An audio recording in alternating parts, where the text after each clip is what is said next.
Ya, kita mulai Bu.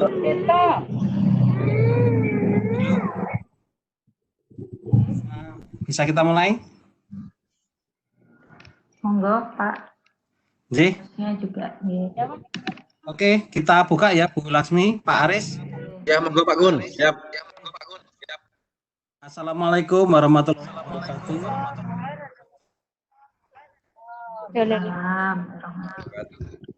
Ya, selamat pagi, salam sejahtera untuk semua. Hari ini kita akan memulai seminar kita dengan judul kiat-kiat menulis tugas akhir atau skripsi di pandemi COVID-19. Nah, ini hari ini pesertanya dari seluruh Indonesia, dari provinsi ada, ya. Oleh karena itu seminar ini adalah seminar nasional ya, dengan pendaftar mendekati 200 orang karena banyaknya peserta hari ini, maka kita buat aturan tata tertib, aturan main di dalam seminar hari ini. Jadi semua di dalam seminar hari ini semua peserta harus memutkan atau mengaktifkan mic-nya ya selama pelaksanaan seminar. Yang aktif hanya moderator dan juga presenter. Kemudian karena banyaknya peserta ya, untuk memudahkan tanya jawab, sesi tanya jawab, nanti setiap peserta harus menulis namanya di dalam chat, harus menuliskan namanya dulu, siapa-siapa yang mau bertanya, kemudian baru untuk bertanya. Jadi tidak rebutan, nanti kalau 200 orang bertanya bareng tidak tahu siapa yang duluan, sehingga harus menulis namanya dulu sebelum bertanya. Seperti itu, nggih. Ya. Di dalam bertanya nanti kita beri sesi sendiri. Jadi presenter menyelesaikan dulu PPT-nya, presentasinya, kemudian baru kita buka sesi tanya jawab. Jadi tidak semrawut nanti. Itu aturan main yang di dalam seminar hari ini. Untuk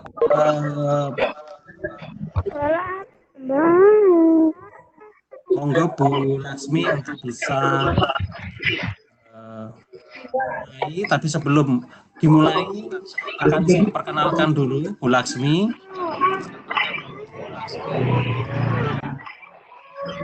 Departemen Ekonomika dan Bisnis Prodi Wilayahan Sarjana Terapan. Kemudian beliau adalah S2-nya di Universitas Gadjah Mada, kemudian S3 itu dari pembicara hari ini. Kami mohon Bu Laksmi untuk bisa memulai presentasinya.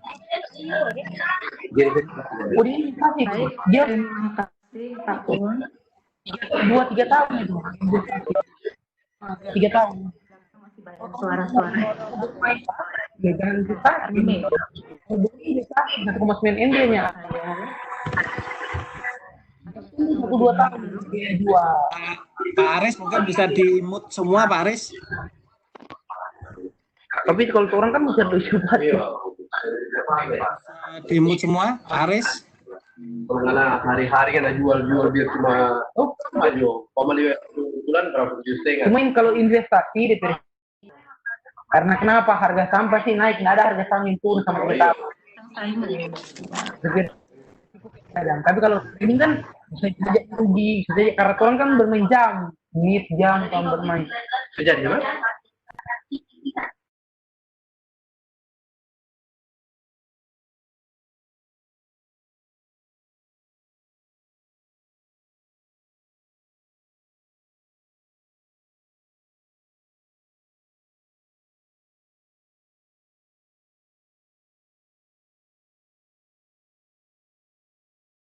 Enggak boleh.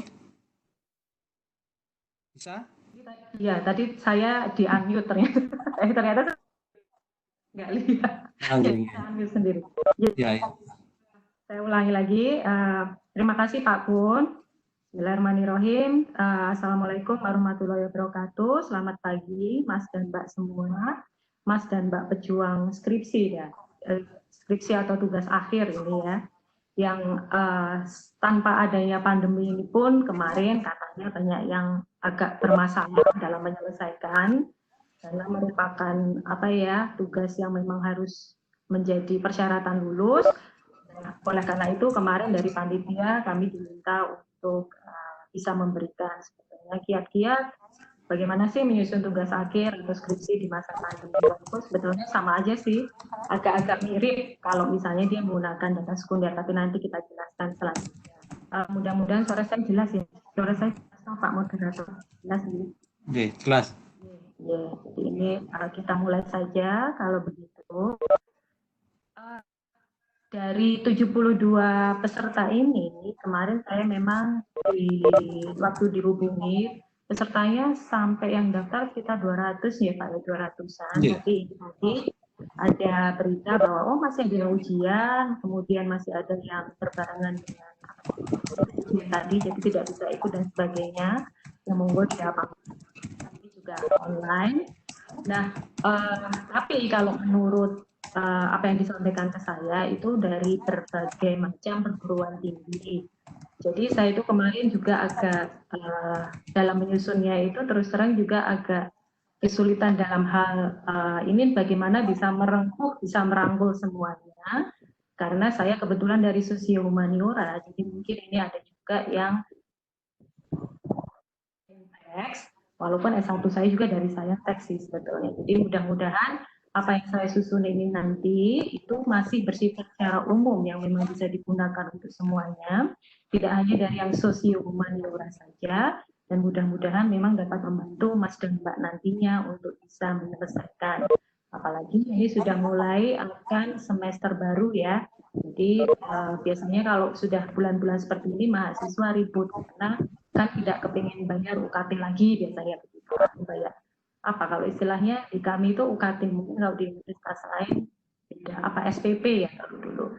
Nah ini saya mulai saja, jadi judulnya adalah yang diminta ke saya kemarin adalah kiat-kiat menyusun tugas akhir atau skripsi di tengah pandemi KLB COVID-19. Ya memang ini sekarang sudah mulai agak ada mulai pelonggaran, tapi memang tidak bisa seperti biasanya kalau mencari data bisa langsung ke lapangan tanpa adanya membawa surat keterangan saya dan sebagainya. Jadi mungkin ini ada yang perlu kita sesuaikan.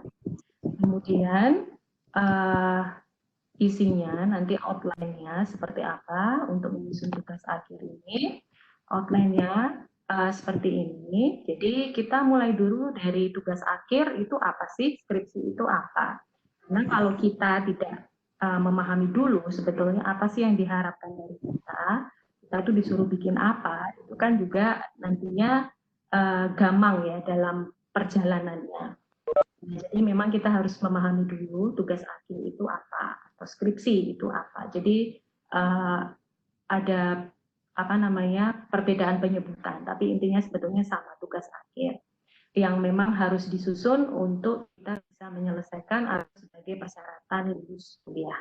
Kemudian nanti kita akan mulai setelah kita tahu dari sebetulnya apa sih tugas akhir skripsi itu, kemudian kita tuh harus mulai dari mana. Kadang-kadang bingung mulainya dari mana. Terus setelah itu mungkin yang jadi spesifik karena kita sekarang di dalam masa yang luar biasa, kejadian luar biasa. Jadi bagaimana menyusun tugas akhir itu di masa pandemi. Dan yang terakhir nanti mungkin ada beberapa contoh atau ada tautan atau beberapa link yang mungkin bisa membantu Mas dan Mbak sekalian dalam menyusun skripsi. Kita mulai langsung untuk sebetulnya tugas akhir itu apa? Kalau di buku panduan kami, jadi ini mungkin sebagai apa namanya bukan mungkin ya, tetapi sebagai tips untuk Mas dan sekalian. Kalau di kami itu buku panduan tugas akhir, apa yang diharapkan dari situ, bagaimana penyusunnya, itu kami ada dalam buku panduan. Enggak, 10.000, 20.000 tetap. Masih ada yang speaking, mau di-mute dulu. Kemudian, kalau tidak dicetak, itu saya pikir setiap universitas, setiap fakultas itu juga memiliki buku panduan yang dia itu nanti ada di dalam website-nya masing-masing. Nah, di situ kalau di kami ini, apa sih tugas akhir? Tugas akhir itu adalah karya ilmiah, disusun secara sistematik, jadi dan dia harus menuruti kaidah keilmuan dan ditulis berdasarkan kaidah bahasa Indonesia. Kalau bisa bahasa Inggris sebetulnya, tapi kebetulan karena kita kebanyakan menggunakan bahasa Indonesia, jadi kalau menggunakan bahasa Indonesia, ya dia harus memenuhi grammaticalnya atau EYD-nya itu harus sesuai. Kalau pakai bahasa Inggris ya bisa, tapi juga harus menggunakan grammarnya itu juga harus sesuai dengan di bawah pengawasan dosen pendidik. Tujuannya apa? Agar memenuhi kriteria kualitas yang ditetapkan sesuai dengan bidang keilmuan. Itu kalau berdasarkan buku panduan tugas akhir di kami. Nah, ini saya garis ya, saya sebutkan kata kuncinya. Jadi yang pertama tugas akhir itu memang karya ilmiah. Kemudian dia harus sesuai dengan bidang keilmuan. Dan dia memang ada dosen pembimbing. Nah, ini nanti masing-masing kenapa menjadi kata kunci, karena inilah yang diharapkan dari skripsi atau tugas akhir yang kita buat. Nah, kemudian saya di samping itu ada kutipan di situ, bukan kutipan, gambar yang saya kutip. Di situ dia menuliskan TA, itu di sini ada kata kuncinya banyak. Kata pengantar, ada penguji, ada fotokopi, ada dompet. Itu mungkin masih ada penelitian, itu kan itu juga harusnya paling enggak mengeluarkan ada biayanya, biaya fotokopi dan sebagainya. Ada tenaga pikiran, jelas, kan memang menjadi syarat penulisan Anda. Ada dosen pembimbing, ada dosen penguji, kemudian Anda untuk bisa melakukan ujian itu harus ACC dulu oleh dosen pembimbing dan kemudian nanti diujikan, itu namanya dosen penguji. Ada laminating, ada cetak, Anda juga perlu flash disk untuk bisa save atau menyimpan materi-materi dan hasil tulisan Anda, ada lampiran, ya. Ada revisi, jilid, dan sebagainya. Nah, kata kuncinya itu memang yang penting adalah karya ilmiah, kemudian bidang keilmuan. Karena kalau misalnya saya bidang keilmuannya menulis tugas akhir itu, tugas akhir misalnya teknik mesin, karena itu bukan keilmuan Anda, kemudian dia karya ilmiah dan memang ada desain. Nah, kita mulai satu-satu sebetulnya karya ilmiah itu apa? Jadi kalau karya ilmiah memang sudah ada sistematika penulisan. Ini yang harus Anda rujuk, yang harus Mas dan Mbak rujuk itu memang dari buku panduan penulisan TA yang dimiliki oleh setiap kalau kita ini malah setiap departemen maksudnya, setiap departemen atau jurusan atau di setiap fakultas atau dia di universitas ada. Kalau misalnya tidak tahu cari di mana, coba ditanyakan ke bagian akademiknya, pasti tahu. Ya saya, kalau tidak dia dalam bentuk link di dalam website di fakultas Anda masing-masing, atau bisa juga berdasarkan buku yang sudah dicetak. Kemudian dia juga harus memiliki landasan teori. Jadi tetap harus ada teorinya. Kan tidak mungkin ya kita menulis, kalau saya sih senang-senang aja, misalnya nulis, dapat dari mana ininya, idenya, atau based on teori apa gitu. Ternyata saya bilang, loh ini saya mikir begini aja, nggak perlu ada teorinya.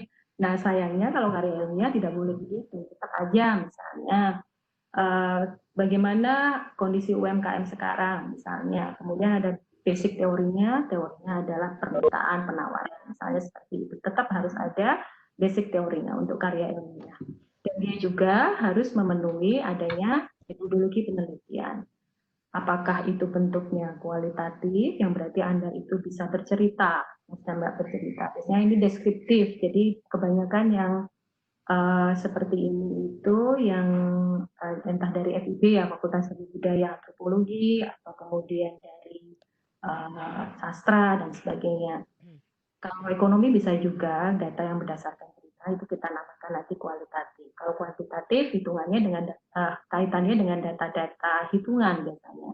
Entah kita menggunakan regresi atau kemudian matematis menghasilkan rumus baru dan sebagainya. Ini apa? Tiba-tiba saya dapat request. Terus kemudian ada tidak plagiat. Itu artinya kita memang harus menghargai apa yang menjadi kemarin menjadi karya orang lain sebelum kita. Jadi untuk bisa menghasilkan karya itu memang kita harus sebelumnya itu apakah melakukan kutipan atau tidak. Karena untuk melakukan penelitian itu juga kita biasanya nanti kalau diuji itu selalu ditanya sebetulnya masalahnya apa, ini sudah pernah dilakukan atau belum. Nah, bagaimana kita bisa mengetahui ini sudah pernah dilakukan atau belum bila kita tidak mengutip atau menyitir dari penelitian-penelitian yang sebelumnya. Jadi sebetulnya kalau karya ilmiah itu intinya seperti itu, jadi ada sistem, kemudian ada penjelasan teori, metode penelitian dan tidak plagiat. Ini rangkuman saya sendiri ya, jadi namanya pada intinya karya ilmiah itu seperti ini. Kemudian kita lanjut ke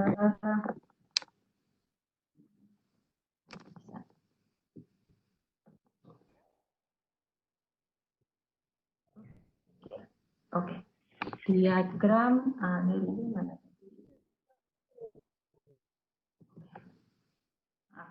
Nah, kemudian bagaimana kita mulai penelitian? Kita harus punya masalah. Masalah itu seperti ini. Kalau misalnya Jogja itu kan dikenal IPM-nya tinggi ya. IPM itu indeks pembangunan manusia.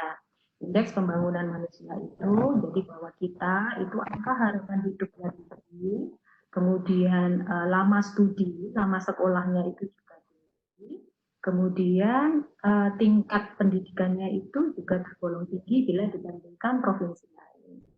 Nah, kemudian masalahnya adalah kalau IPM-nya tinggi, kok kemiskinannya juga termasuk tertinggi ya di Indonesia. Nah, itu masalah. Jadi pernah ada dosen penguji, kebetulan saya yang membimbing dan beliau yang menguji itu menyampaikan, kalau rumusan masalah itu biasanya ada kata tetapinya.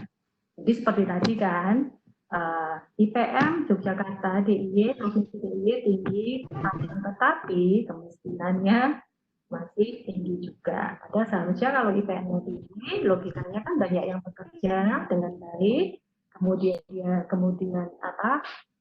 penghasilannya juga tinggi dan kemiskinannya akan berkurang. Sebetulnya teorinya begitu.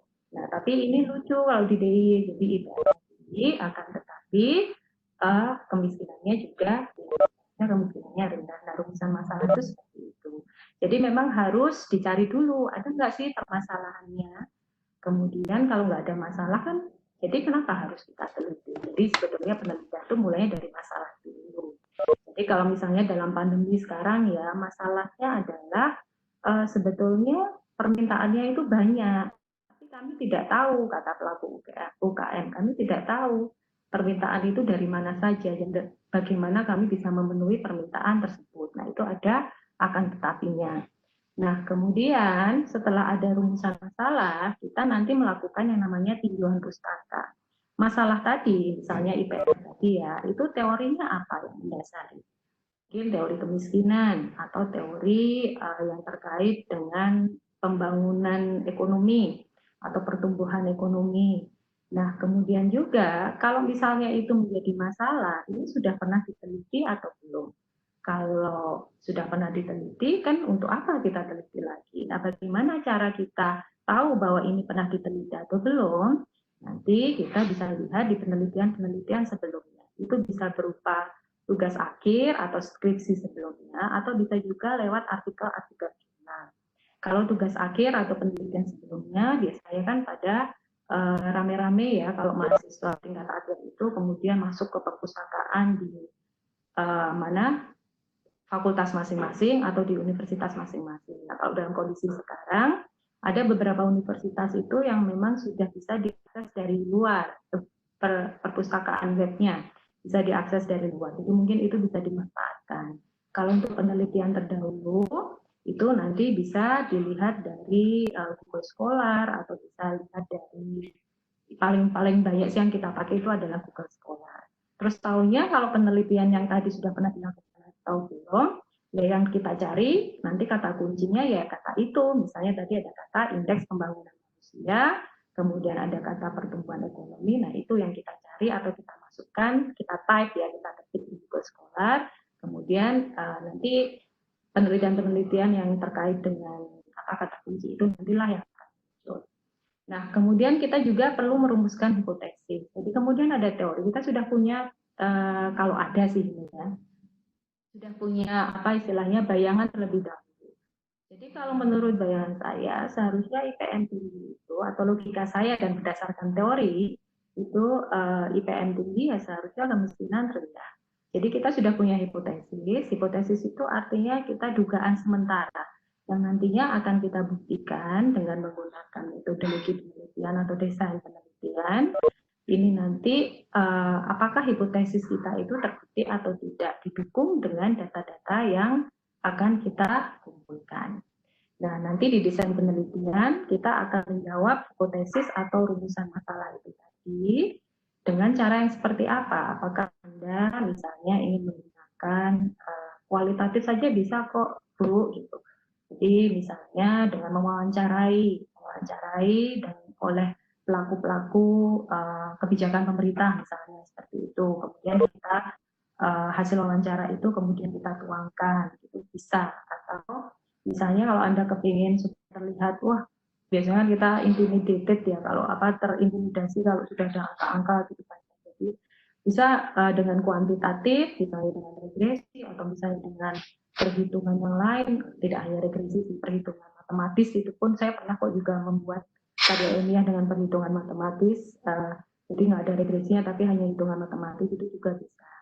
Nah, ini kalau kita sudah menentukan, kemudian kita udah pasti yang kita perlukan, misalnya yang IPM tadi adalah berarti saya perlu data indeks pembangunan manusia di DIY misalnya dari tahun berapa sampai tahun berapa, kemudian ada data kemiskinannya dari tahun berapa sampai tahun berapa. Nah, pengumpulan data kalau yang saya lakukan yang dengan IPM itu adalah dengan data sekunder. Jadi saya hanya ngambil data dari IPS website. Tapi bisa juga kalau misalnya wawancara Anda menggunakan FGD atau focus group discussion itu ya, atau bisa juga menggunakan wawancara langsung, wawancara mendalam namanya in-depth interview dengan pelaku kebijakan. Kemudian atau di lab ada mungkin yang dari saintek, Anda harus di lab misalnya. Kalau misalnya pertanian itu kan dulu ada juga kan, misalnya dia di treatment dengan menggunakan pupuk ini, kemudian yang ini dia apapun, bagaimana perbedaan hasilnya. Baru setelah itu kita analisis datanya, dan baru setelah itu, setelah hasil analisisnya ada, kita bisa mendapatkan hasil dan pembahasan. Ini gambaran besarnya dulu, nanti kita kita jelaskan lebih lanjut setelah ini. Nah, kalau prosesnya, kalau tadi itu penelitiannya itu sebetulnya bagaimana ya? Kalau sekarang ini prosesnya seperti apa sebenarnya? Kita harus punya topik dulu, jadi punya proposalnya. Topik itu kan untuk nyusun proposal. Baru setelah itu kita mengumpulkan data. Kalau sudah ngumpulin data, kemudian ada analisis termasuk di situ, kita menulis. Baru setelah semuanya sudah dituliskan, kita kan nanti ada ujian ya, ujian pengedaran. Nah, ini nanti yang menjadi tugas akhir skripsi atau tugas akhir atau skripsi final. Kenapa kok dari tugas akhir atau skripsi final itu balik lagi ke topik? Karena tugas akhir atau skripsi yang Anda sudah hasilkan, Mas dan Mbak hasilkan itu nanti akan menjadi acuan juga atau bisa menjadi acuan bagi penulis penulis tugas akhir atau skripsi yang berikutnya. Jadi yang seperti saya katakan tadi, misalnya mengerjakannya 2020 sudah jadi ya tugas akhir atau skripsi final, sudah masuk ke dalam repositori atau sudah disimpan ke dalam perpustakaan universitas. Nah, kalau kemudian setelah Anda ini ada yang akan melakukan skripsi dengan topik yang sama, punya Anda ini bisa keluar dan nanti etikanya memang itu harus kalau nanti dikutip etikanya memang harus ada dimasukkan ke dalam daftar pustaka dan sebagainya. Jadi apa yang Anda hasilkan itu bisa membantu atau bisa juga dijadikan referensi bagi pejuang-pejuang skripsi atau tugas akhir berikutnya. Nah, dari proses penyusunan tugas akhir ini, memang kendalanya itu memang time binding. Jadi bahwa waktunya itu terbatas. Entah Anda punya 1 tahun misalnya, atau 1 semester, atau bahkan justru hanya 2 bulan, 3 bulan ini, atau malah 1 bulan, karena sudah nggak kepengen bayar SPP lagi, UKT lagi. Nah, kemudian itu yang kendala yang pertama, waktu. Kendalanya itu selalu waktu memang. Jadi tidak karena Anda juga sebetulnya dibatasi bahwa lulus itu 4 tahun, misalnya, atau kalau diploma ya 3 tahun, diploma 3 ya 3 tahun. Jadi kan memang nggak bisa kemudian postpone atau kita tunda-tunda terus, jadi memang waktunya itu terbatas. Kemudian katanya, ini berdasarkan hasil survei, bukan survei sih, jadi kalau banyak yang curhat-curhat mahasiswa itu juga, itu dosen pembimbing. Susah konsultasinya, tambah susah karena di masa pandemi seperti ini. Jadi nggak bisa ditemui di mana, di kampus, terbatas kepada WhatsApp atau lewat email, yang kadang-kadang itu kita sudah dicoret-coret dosen juga bingung, itu dosen maksudnya apa. Gitu. Nah, tapi mungkin saya kasih bocoran juga, dosen ini juga dengan review melalui online. Jadi kita kan sebetulnya dosen-dosen saya tidak mau mengeneralisir juga. Kalau saya itu lebih senang saya punya coretan. Jadi saya coret langsung di situ. Apalagi kalau misalnya satu bagian atau 3 paragraf ini seharusnya tidak masuk ke dalam bagian ini, tapi ke bab selanjutnya. Itu kan susah kalau harus dicoret-coret di dalam secara online ya.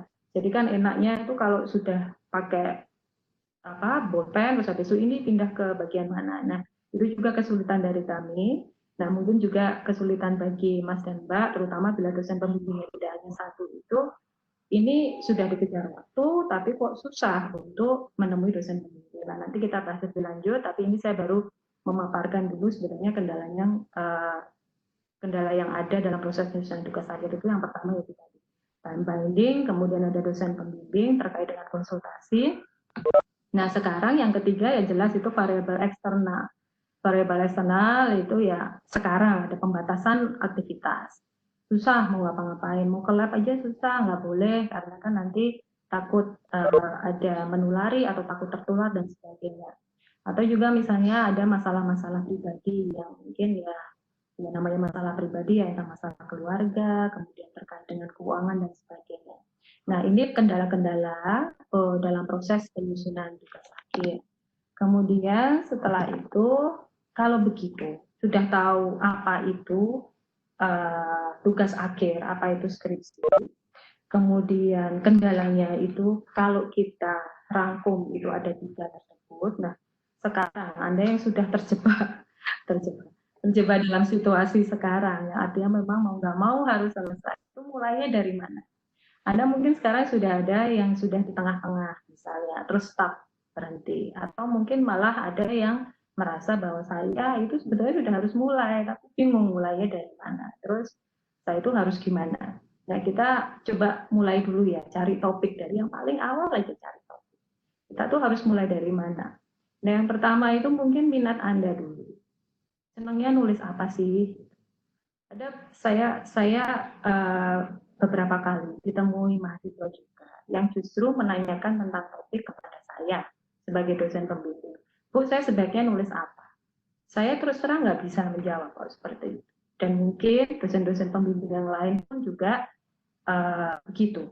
Karena nanti pasti akan dikembalikan lagi kepada Anda dengan ini tadi, dengan apa yang sudah saya kotak-kotak di sini. Kalau misalnya dosen pembimbing ditanya, saya harusnya nulis apa? Itu nanti lah, Mas minatnya apa? Mbak minatnya apa? Mungkin punya minat atau interest tersendiri. Karena begini, jadi walaupun tidak selama penulisan disertasi kalau sudah S3 atau S2, jadi Anda kan terbatasi waktu mungkin setahun atau 1 semester, tetap kalau Anda itu menulis apa yang menjadi minat, itu biasanya akan lebih semangat. Jadi misalnya, mohon maaf, contohnya ini banyakkan ilmu soshum dengan spesifikasi ilmu ekonomi, karena kebetulan bidang saya itu, misalnya Anda pas pernah dapat waktu itu ekonomi makro, itu senang banget kalau topiknya itu perdagangan internasional misalnya. Karena jadi tahu, oh ini impornya segini toh, ekspornya segini. Nah, coba mungkin mulai dari minat. Kemudian kalau misalnya saya itu nggak punya minat misalnya, atau bingung saya itu tetepan gitu kan.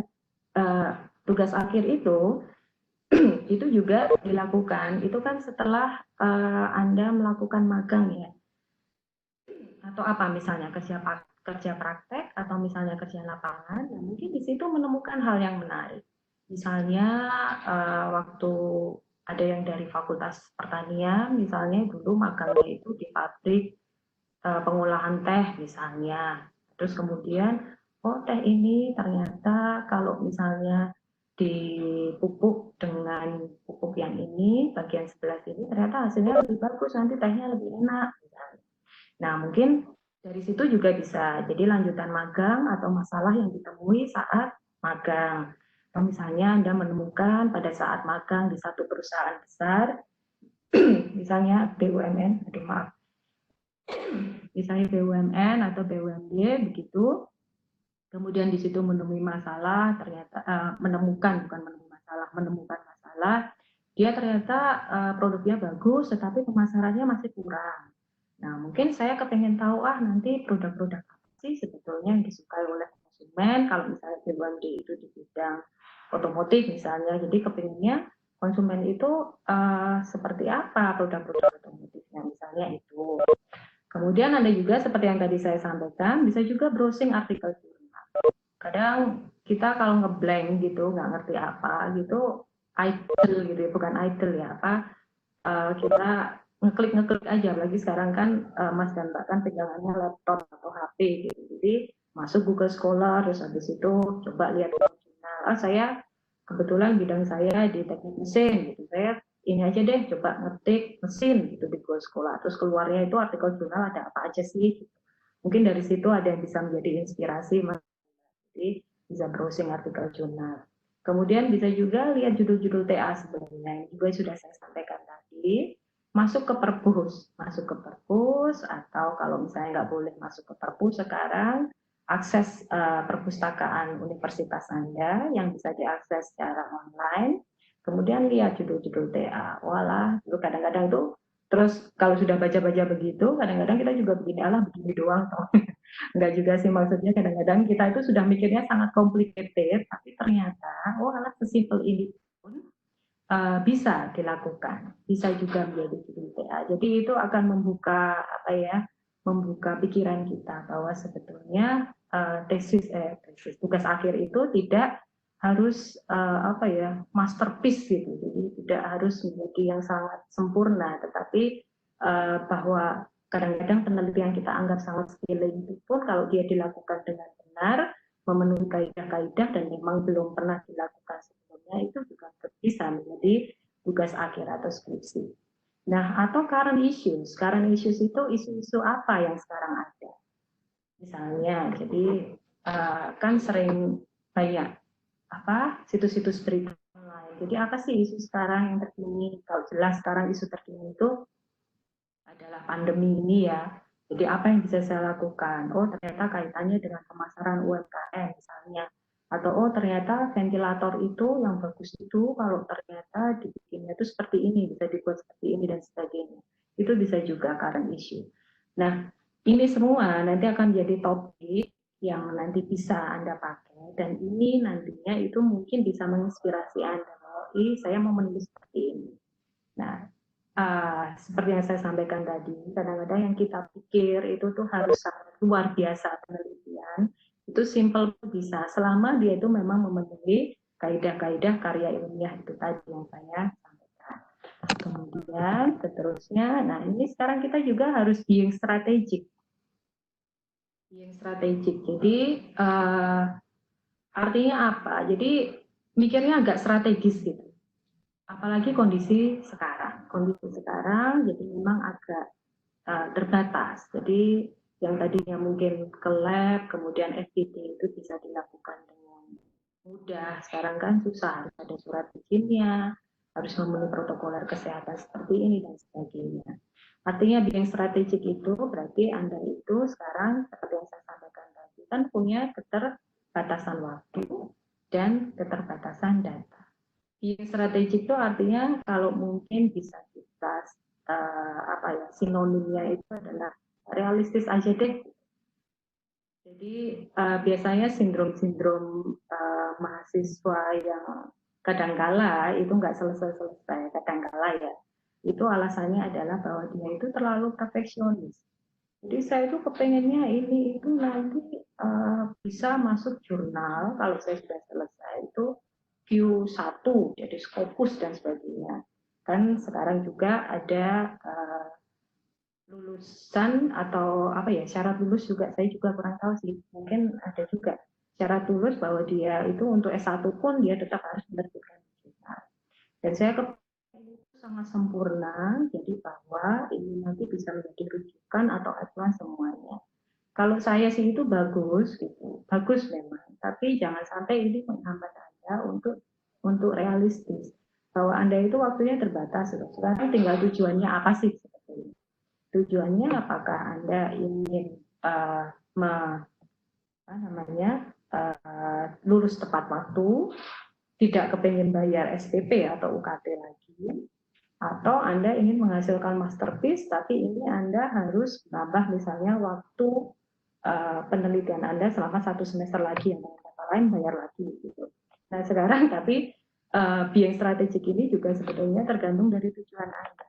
Kalau memang tujuannya adalah cepat lulus, saya pikir selama itu semua masih memenuhi kaidah penulisan ilmiah, kemudian tidak ada yang salah dari itu, dan dia memenuhi kaidah kebaruan. Kebaruan itu artinya adalah bahwa belum pernah dilakukan sebelumnya, dan ini sesuai dengan apa yang dipersyaratkan di bidang keilmuan Anda, ya itu saja yang dilakukan. Kalau saya sih, tapi ini juga termasuk apa ya namanya saran dari dosen pembimbing. Jadi saran dari dosen yang memang juga bertugas sebagai dosen pembimbing. Waktu saya juga bukan dosen pembimbing Anda juga, tapi itu. Terus kemudian di strategi itu juga kalau waktu Anda terbatas, coba tolong diperhatikan timeline-nya. Perhatikan aturan-aturan atau tanggal-tanggal penting dari kampus Anda, dari universitas Anda. Misalnya begini, periode saya approve aja ya, nggak tahu untuk di annotate. Periode untuk apa namanya? Tapi kok dicoret-coret jadi saya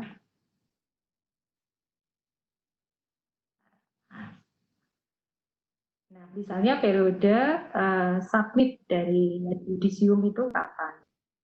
Misalnya begini, kalau di kami itu ada periode submit sebelum ujian adalah setiap tanggal 10 setiap bulan. Jadi, kemudian ujiannya biasanya dilakukan di minggu ketiga dan kemudian nanti ada yudisium. Yudisium itu dilakukan sebelum wisuda. Jadi yudisium itu dosen-dosen, terutama yang ketua program studinya, kemudian ketua jurusan atau departemen nanti menentukan nilai.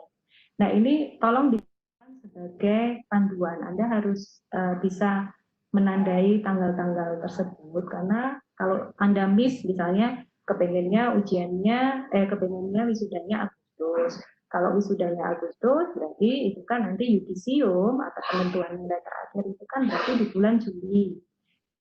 Jadi pada tanggal 25. Nah, yudisium itu baru bisa dilakukan kalau Anda sudah ujian. Nah, berarti kan ujiannya di bulan Juli tanggal 20 itu kan. Nah, padahal untuk ujian tanggal 20 itu Anda itu harus submit draft untuk ujian itu pada tanggal 10. Nah, jadi ini tolong diperhatikan. Karena dengan begitu Anda itu bisa menyusun waktu Anda, bisa membuat, oh saya berarti kalau begitu waktu saya tinggal 3 bulan, katakanlah. Nanti saya nanti rencananya kepengen wisuda Agustus supaya tidak bayar lagi, tapi saya harus menyusun waktu atau mengarrange saya itu bulan tanggal sekian ini masuk, kemudian tanggal segini selesai dan sebagainya. Jadi itu sebetulnya yang strategi. Jadi tolong diperhatikan untuk tanggal-tanggalnya. Setiap universitas, setiap departemen, setiap fakultas itu punya tanggalnya sendiri masing-masing dan tolong itu digunakan sebagai acuan. Dan yang terakhir ya itu tadi realistis. Kalau memang harus realistis. Gimana ya? Kadang-kadang banyak juga yang saya tuh kepengennya datanya pokoknya ini gitu, diminta untuk mengganti yang misalnya pendekatannya atau yang mirip-mirip dengan itu nggak mau, padahal datanya susah banget diperoleh. Nah, jadi tolong ini diperhatikan juga bahwa Anda itu terbatasi waktu, kemudian terbatasi juga untuk data. Pastikan kalau saya kalau misalnya mahasiswa sudah punya topik itu nanti tolong juga diperhatikan untuk ketersediaan dan kemudahan pengumpulan data sebelum penulisan. Jadi jangan sampai udah nulis tapi ternyata datanya susah sekali. Jadi misalnya Anda kepingin itu tadi ya, membandingkan antara tanaman A dan tanaman B yang dia itu dikasih pupuk dan tidak. Apakah ini bisa dilakukan atau tidak? Jadi sudah dipikirkan dulu. Kalau ternyata sudah milih topik itu, terus kemudian sudah membuat latar belakang dan sebagainya. Data yang susah dikumpulkan, nah ini juga lah nanti yang akan jadi penghambat. Jadi tolong ini dicek dulu datanya ada atau tidak. Kemudian juga yang strategik itu adalah kalau misalnya kepengen lihat sudah misalnya melihat penelitian temannya yang sudah lulus itu ini keren banget, pakainya itu regresi. Kalau yang ekonomi misalnya vektor auto regressive correlation, wah misalnya gitu yang keren banget namanya itu sudah apa sih ya. Nah terus Anda kepengen seperti itu karena bukan apa-apa, alasannya lebih kepada terlihat keren gitu. Nah padahal ini mungkin tetap bisa Anda pelajari, tapi Anda kan juga punya keterbatasan waktu. Jadi mohon metode analisis data yang dikuasai atau kalaupun itu tidak dikuasai dapat dipelajari dengan mudah karena itu adalah salah satu contoh keputusan strategis Anda bahwa kalau saya misalnya lebih banyak menghabiskan waktu untuk mempelajari yang saya itu sebetulnya tidak terlalu paham, ya bisa sih dipelajari tapi waktunya banyak, apa waktunya perlu waktu yang panjang juga tidak strategis sebetulnya. Jadi kalaupun ingin menggunakan yang belum pernah atau belum dikuasai itu juga yang bisa dipelajari dengan mudah. Jadi tidak menghambat Anda. Kadang-kadang karena mahasiswa begitu juga, begitu dirasa susah, aduh susah banget tuh ditinggal. Jadinya terus kemudian nggak selesai. Jadi tolong supaya itu diperhatikan juga.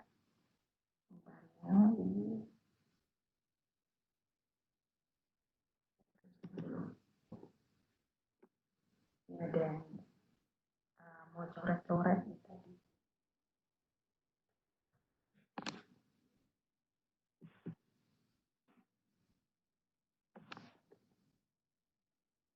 Terus kok belum nyambung?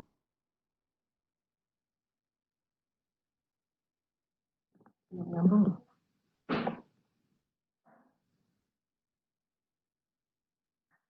Balik dulu, kayak agak stuck.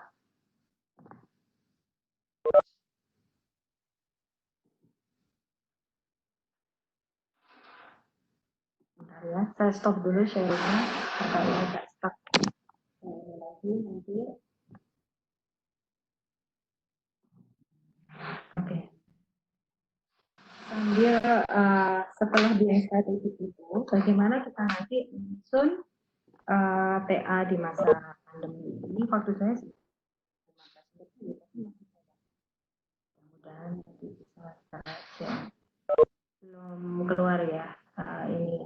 Nah, saya baca aja dulu, nggak apa-apa di sini. Jadi nanti untuk menyusun TA di masa pandemi, kita mulai dari mana? Pertama yaitu tadi kita cari topiknya dulu, pencarian topik, tautan perpustakaan tiap kampus, kemudian ada akses ke tugas akhir sebelumnya. Ada Google Scholar untuk artikel-artikel jurnal, kemudian ada media massa, bisa online, bisa juga yang offline. Media massa offline ini mungkin juga Mas dan nggak ada yang pegang mungkin, karena itu sudah very old banget ya, tapi saya juga masih langganan. Nah, ini dari sini bisa kelihatan ada current issue-nya itu ada apa di sini. Anda bisa mencari apa namanya pencarian topiknya itu seperti apa. Kemudian untuk pengumpulan data kalau misalnya data sekunder itu bisa dari website kementerian. Anda kepingin misalnya data produk-produk atau apa ya, produk-produk pertanian, masuk Kementerian Pertanian. Atau kalau perdagangan ekspor impor itu bisa juga masuk ke Kementerian Perdagangan atau websitenya Pemda, karena Pemda itu selalu punya yang namanya rencana pembangunan. Nah dari situ misalnya Anda di pembangunan wilayah misalnya itu juga ada bagaimana wilayah itu akan dikembangkan, datanya juga ada di situ. Atau kalau data perdagangan masuknya ke perdagangan saham, obligasi dan surat berharga lainnya BI atau ke BPS itu yang paling umum. Kalau data primer, pengumpulan data itu kita bisa data primer. Misalnya eksperimen laboratorium. Kalau sekarang jelas dengan mengikuti protokol kesehatan yang berlaku, atau survei atau kuesioner. Survei atau kuesioner itu bisa dilakukan online. Misalnya pakai email, atau bisa juga pakai Google Form. Karena ada yang menggunakan Google Form, nanti ada contoh kalau Google Form itu seperti apa kalau kita mau survei atau kuesioner. Atau FGD dengan telekonferensi, dengan telekonferensi seperti apa yang kita lakukan sekarang. Jadi misalnya saya kepengen mencari data dengan mewawancarai pelaku kebijakan ekonomi misalnya, saya undang ada misalnya Pak asisten di bidang perekonomian, asisten sekretaris daerah di bidang perekonomian, terus kita nanti sama-sama telekonferensi seperti ini, terus kita melakukan diskusi secara online. Nah, kalau menyusun TA di masa pandemi, konsultasi dengan dosen pembimbing itu seperti apa? Ya pengumpulan draftnya, ini saya pikir juga belum bisa, ada mungkin yang sudah boleh bertemu, tapi mungkin ada juga yang belum bisa.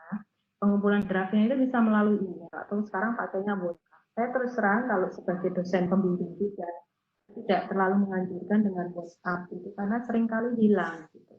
Jadi paling safe itu, paling aman itu kalau pakai email. Nah, kemudian saran saya kalau mau konsultasi itu tolong disampaikan ke dosen pembimbing.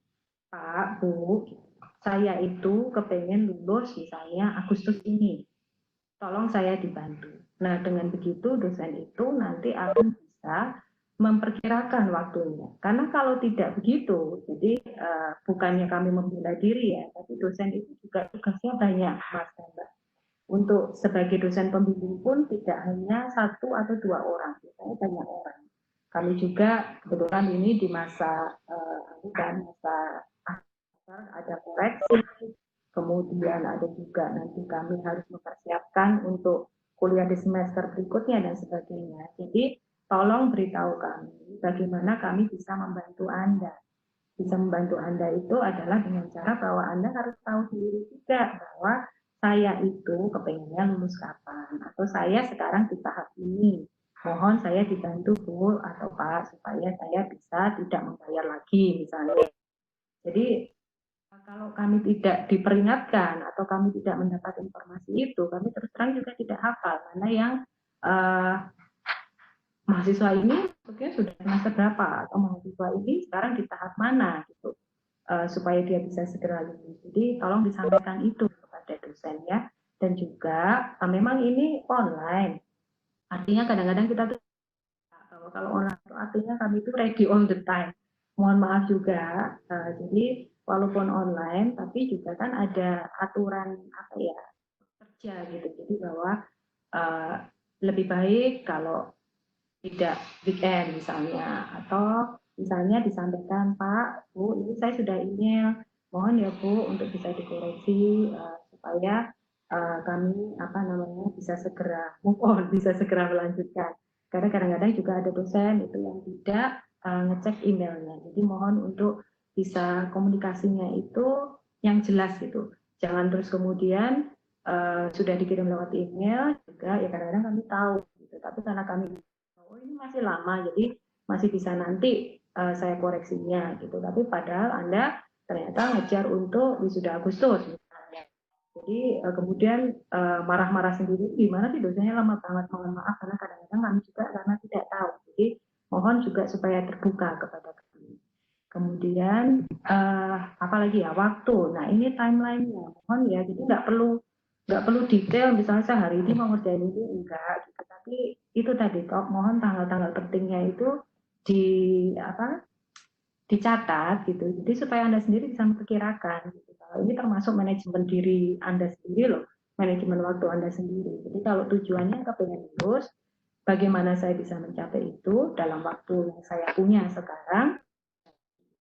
Saya harus ngapain, harus ngapain, terus terakhir kali itu kapan Anda itu harus masuk untuk ujian, untuk yudisium dan seterusnya. Kemudian penulisan, bagaimana? Anda harus mematuhi sistematikanya penulisan PA itu seperti apa. Tiap universitas beda, seperti yang saya sampaikan tadi. Tiap universitas itu beda. Tapi pada dasarnya sama, artinya bahwa oh ya outline-nya ada latar belakang dan sebagainya, kemudian daftar pustaka itu wajib dan sebagainya. Itu tapi tolong dipatuhi karena bisa jadi kalau di tempat kami misalnya di universitas kami misalnya Times New Roman 12 misalnya, tapi tempat Anda pakainya Arial atau Calibri, jadi itu dipatuhi ya, karena itu juga akan membantu untuk nantinya itu tidak koreksinya juga tidak terlalu banyak. Gunakan bahasa Indonesia sesuai sekarang kamus besar bahasa Indonesia juga bisa online. Kenapa? Karena ini karya ilmiah dan memang harus mematuhi kaidah-kaidah bahasa itu. Apakah kata sedangkan itu bisa digunakan di awal kalimat atau tidak, dan terutama kami kalau dosen saya itu paling apa kalau ngoreksi itu kalau banyak typo-nya, kesalahan ketik itu juga ganggu banget gitu. Jadi misalnya kurang E kurang K gitu ya, karena gimana pun juga namanya karya ilmiah itu juga rapi gitu ya, rapi sesuai dengan apa yang dipersyaratkan. Nah kalau banyak typo-nya itu kan kalau misalnya ada jurusan kimia gitu kan ya susah nanti, atau akuntansi kurang 01 gitu kan ya bubar semua kan nanti. Jadi mohon ini diminimalkan.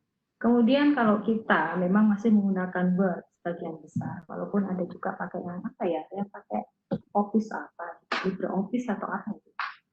Kalau karena kita sebagian besar pakai MS Word, jadi ini tolong dikuasai juga.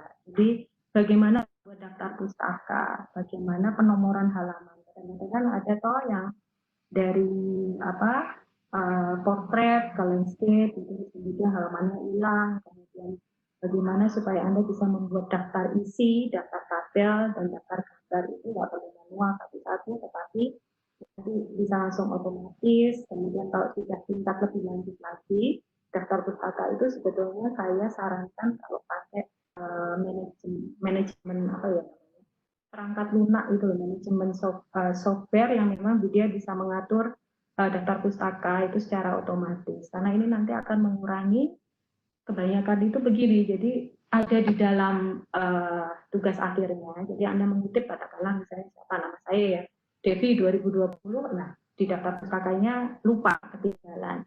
Ini akan bisa diminimalisir jadi seperti ini kalau Anda itu menggunakan software untuk manajemen daftar pustaka ini.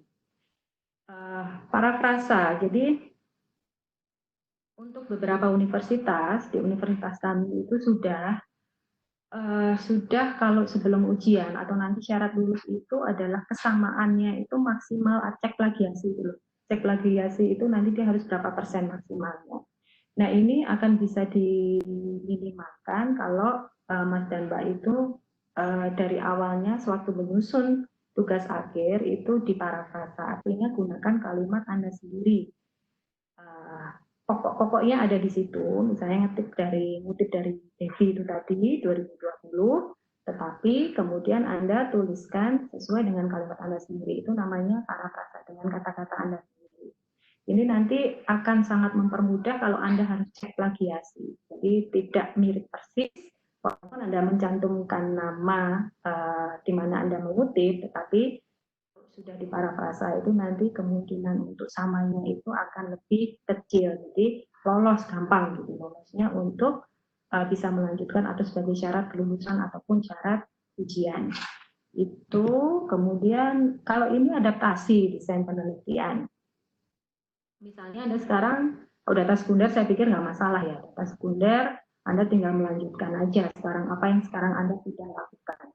Mungkin yang perlu diperlukan kadang-kadang kan data sekundernya itu tidak bisa diakses lewat website, tetapi mungkin lebih Anda harus menyurati kementerian atau menyurati Pemda dan sebagainya, mungkin yang dikerjakan kan surat-suratnya ya, surat-surat bagaimana bisa permohonan data itu tadi.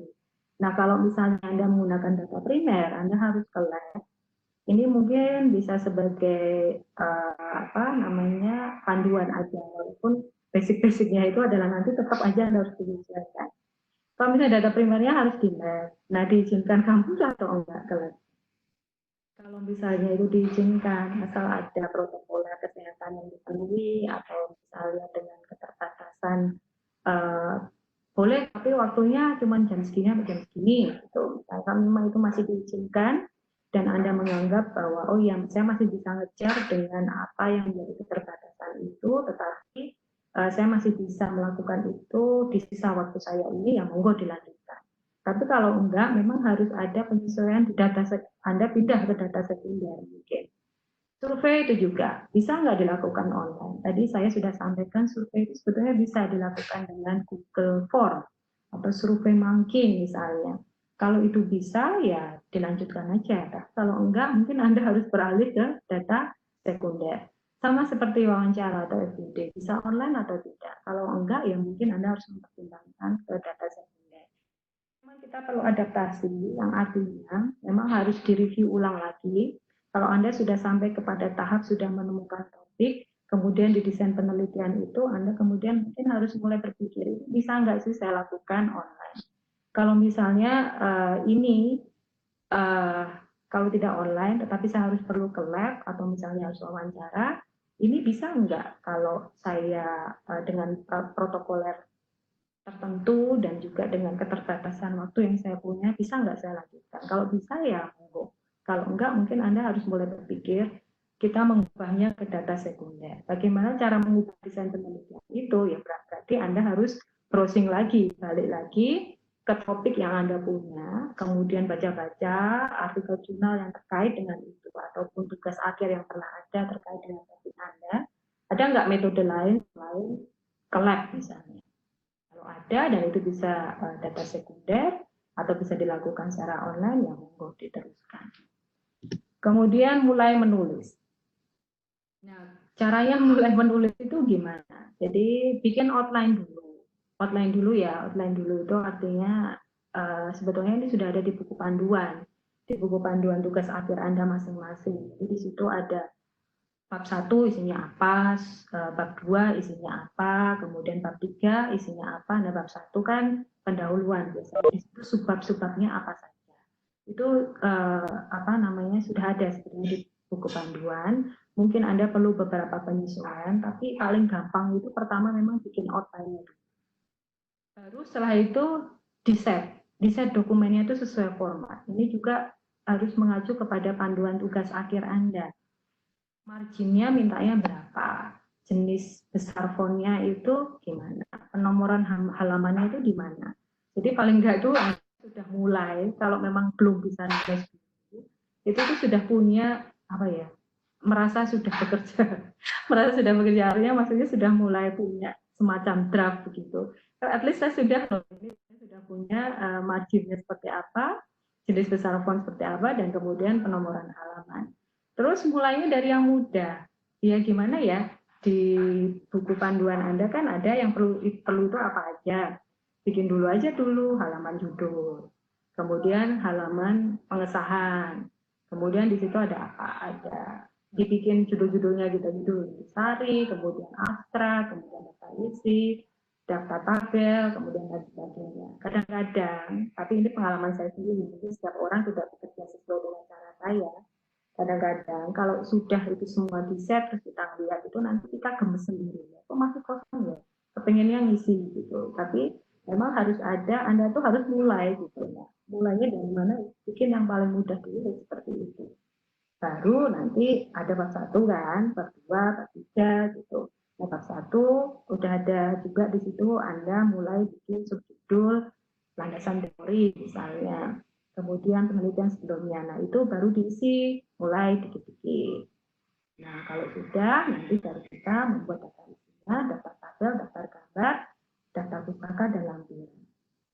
Jadi kalau memang saking bingungnya mulai dari mana, lebih baik begitu. Jadi at least Anda itu sudah punya semacam template. Jadi Anda tinggal mengisi. Karena kadangkala mahasiswa itu sudah merasa punya achievement gitu, merasa punya pencapaian walaupun ya isinya masih kosong semua, tetapi paling tidak kan Anda sudah mulai gitu. Itu sudah berapa itu kan nanti kita harus satu langkah kecil ini nanti akan membawa Anda ke langkah-langkah berikutnya. Mudah-mudahan. Jadi dimulai yang paling mudah dulu. Nah, ini tautan-tautan, misalnya ada BPS. Kalau data perdagangan itu di IDX atau di BEI tadi. Kalau daftar pustaka ini maksudnya manajemen daftar pustaka tadi yang saya sampaikan. Ini mungkin ada yang menganggap bahwa ini terlalu ribet gitu ya. Memang agak ribet memang. Mungkin lebih mudah bagi Anda untuk memasukkannya secara manual, tapi memang ini ribet di awal, tapi untuk daftar pustakanya itu nanti langsung otomatis langsung tersusun semuanya, dan itu yang dalam yang Anda kutip di dalam tugas akhir Anda itu nanti akan termuat semuanya. Karena berapa kali saya itu nge-review tugas akhir dari mahasiswa itu biasanya paling sering. Jadi di dalam ada, tapi di daftar pustakanya nggak ada. Padahal itu termasuk yang kesalahan yang sebetulnya agak fatal gitu, karena berarti kan Anda tidak menghargai, ada kaitannya dengan plagiasi dan sebagainya. Kemudian survei online bisa pakai Google Form. Nah, Google Form itu macam-macam, ada add-on-nya. Jadi misalnya Anda kepingin hanya 150 responden yang masuk ke dalam atau yang mengisi dari mengisi dari survei Anda, itu bisa pakai dibatasi, namanya apa sih ya, limiter atau apa saya lupa, saya pernah pakai juga. Kemudian atau survei Maugi, tapi kalau Google Form kan gratis ya, jadi kan mungkin itu lebih gampang buat Anda. Kalau cek plagiasi, nah ini memang tidak semua universitas sudah menerapkan. Bagi yang sudah menerapkan, ini bisa menghubungi ke perpustakaannya masing-masing. Pasti mereka tahu. Kalau di kami itu pakainya kalau nggak Turnitin, kalau Turnitin itu semua yang ada di website, ya. Kalau IMOS itu dia lebih ke internal dari universitas itu sendiri. Jadi kesamaan tugas akhir Anda misalnya dengan tugas akhir yang ada di sesama tugas akhir di universitas yang sama. Kalau yang Turnitin kan semuanya. Nah, atau kalau misalnya belum punya, harus Anda kepingin iseng ngecek gitu, ada kalau nggak salah itu cek plagiasi online itu juga ada kok. Nanti mungkin bisa dicek dengan kata plagiarism checker misalnya begitu. Tapi saya ini belum pernah nyoba karena kebetulan kami punya akses ke Turnitin dan IMOS. Terus ini tadi contoh kalau survei dengan Google Form itu nanti dia langsung akan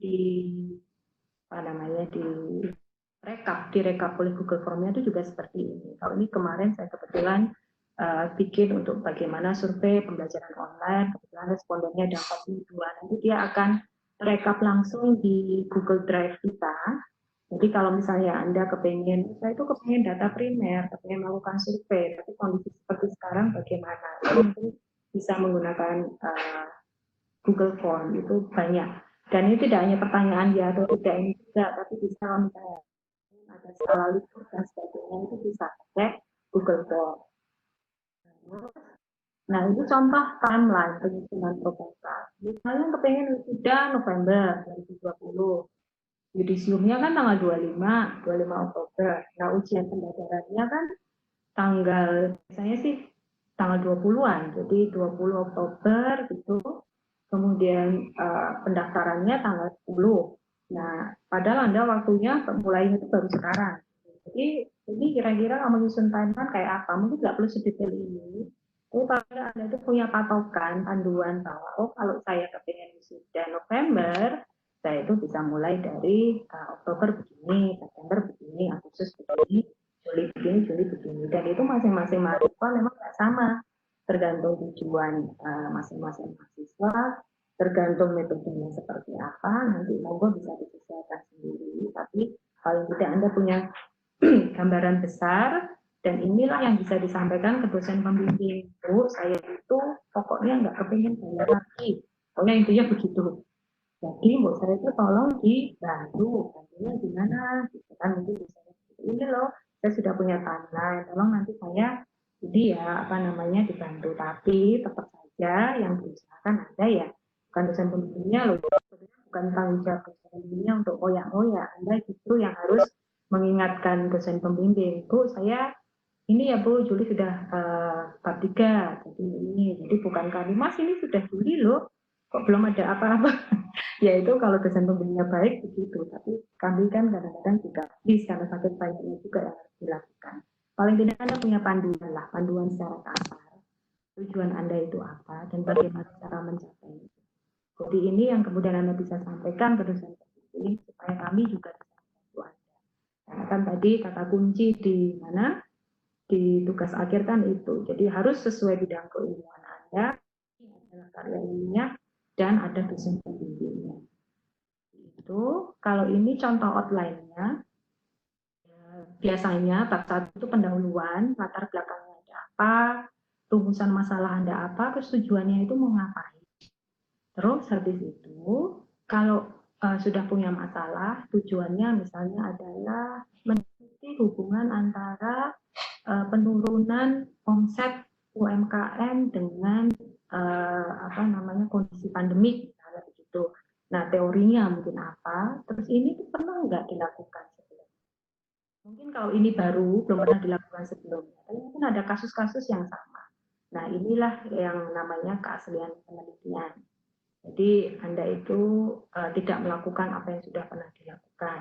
Dibuktikan dengan Anda mencantumkan bahwa penelitian dengan topik itu pernah dilakukan oleh ini. Kalau saya biasanya itu mintanya ada 10 penelitian sebelumnya. Tapi itu monggo disesuaikan dengan kondisi atau permintaan dari masing-masing universitas. Kemudian metodologi penelitiannya, Anda kepinginnya pakai data apa, bagaimana cara mencapainya. Kalau kondisinya pandemik seperti ini, apakah data saya itu realistis untuk dicapai, misalnya seperti itu. Jadi saya juga sudah kemukakan bagaimana misalnya kalau ternyata tidak bisa, atau misalnya nggak bisa tatap muka secara langsung. Kemudian teknik analisisnya seperti apa? Ya, kalau ini strategik, ya, yang sudah dikuasai aja, atau paling tidak Anda belajarnya itu nggak ngoyo. Jadi bagus itu mempelajari sesuatu yang baru. Saya kadang-kadang juga ya melakukan penelitian yang saya itu belum pernah pakai metodologi itu sebelumnya. Tapi kalau itu memang sangat-sangat susah, biasanya saya tinggal cari teknik yang lebih mudah, yang saya lebih paham. Karena juga ini bahayanya kalau Anda tidak terlalu menguasai, nanti itu kalau pas ujian ditanya ini maksudnya tahu, bingung. Jadi lebih baik memang yang Anda kuasai. Analisis dan pembahasan hasil penelitian seperti apa, diskusinya seperti apa, baru kemudian Anda nanti kesimpulannya apa dan sarannya apa dari hasil yang telah Anda temukan. Kalau ini contoh parafrasa, misalnya kalimat asli ini bisa dibaca sendiri sebetulnya. Jadi diambil keywordnya itu apa, kemudian tuliskan berdasarkan kata-kata Anda sendiri. Ini akan sangat membantu bila memang di universitas Anda itu, atau kalaupun di universitas Anda tidak mensyaratkan cek plagiasi, tapi Anda kepingin bahwa ini nanti bisa dimasukkan ke jurnal. Jurnal biasanya kepinginnya ada cek plagiasinya. Nah, ini akan sangat membantu di situ. Jadi supaya kemiripannya itu semakin sedikit. Jadi tetap, tapi saya sampaikan juga, parafrasa itu bukan berarti Anda tidak harus mencantumkan sumbernya, tetap itu malah wajib mencantumkan sumbernya, tetapi dari sumber itu tadi, kemudian Anda tulis ulang dengan kata-kata Anda sendiri, ini akan sangat membantu untuk cek plagiasi. Jadi kemiripannya akan semakin sedikit. Kalau ini tadi ya, citasi, contoh citation style itu kan macam-macam. Ini tergantung buku panduannya masing-masing. Ada yang misalnya ini APA, mintanya APA itu nanti tahunnya itu dikurungin, tapi ada juga yang enggak seperti yang AMA style yang di bawah itu. Nah, ini tergantung dari buku panduan masing-masing, tetapi kalau rule of thumb-nya itu, kalau yang saya tahu, kalaupun tidak dicantumkan pakai style apa, nggak boleh beda-beda. Jadi kalau dalam satu daftar pustaka, kalau pakainya satu style, ya pakainya itu aja. Jangan dicampur-campur, jadi harus sama dalam satu daftar pustaka. Itu mungkin yang bisa saya sampaikan, mudah-mudahan bisa membantu. Ya, sarannya adalah selamat berusaha. Dan harus tetap sehat, tetap semangat. Itu mungkin saya kembalikan kepada Pak Moderator. Terima kasih. Assalamualaikum warahmatullahi wabarakatuh. Ya, terima kasih Bu Laksmi. Presentasinya cukup bagus.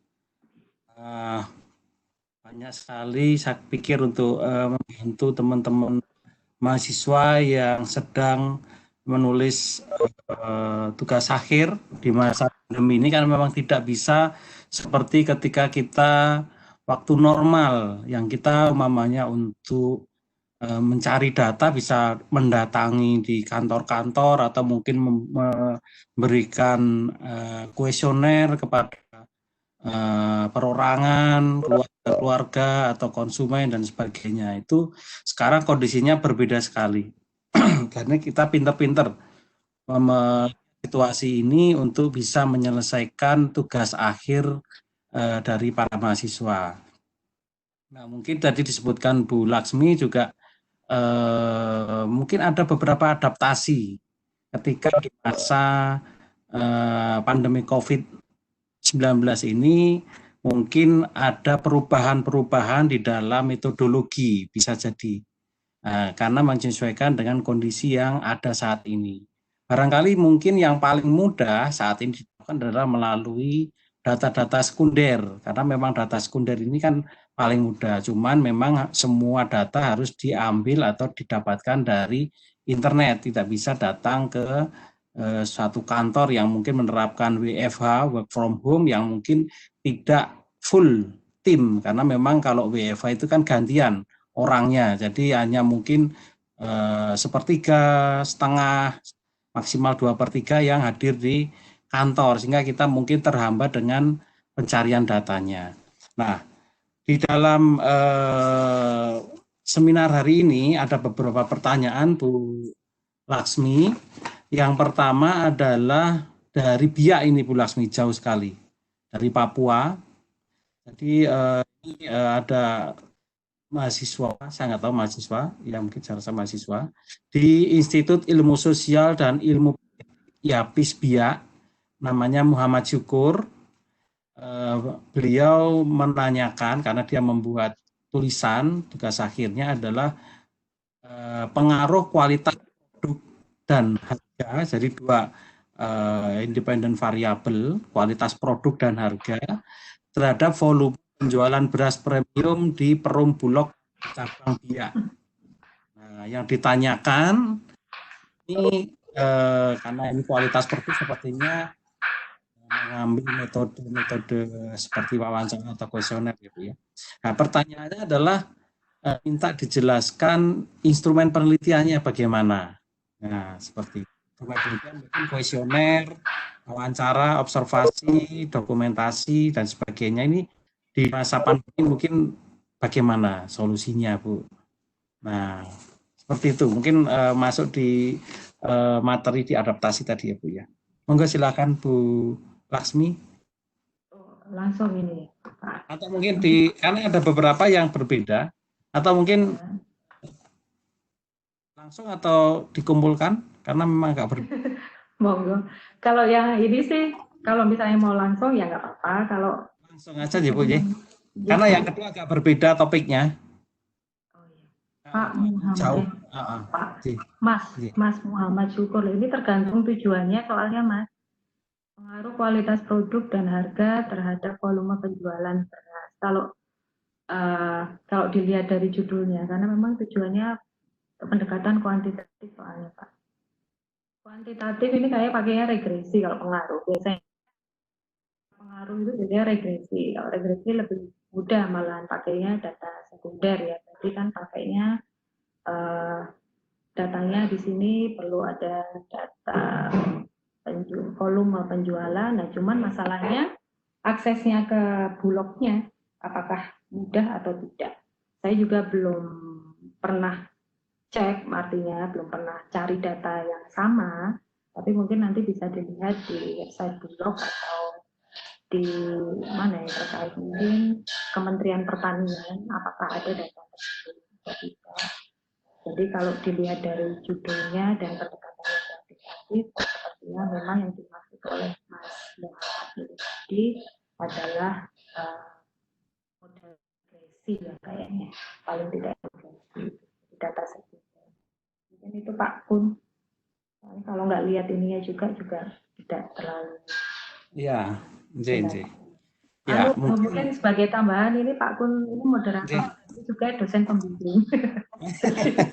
Jadi bisa ditanya-tanya juga. Jadi kalau misalnya saya tidak bisa nanti saya switch ke Pak Kun.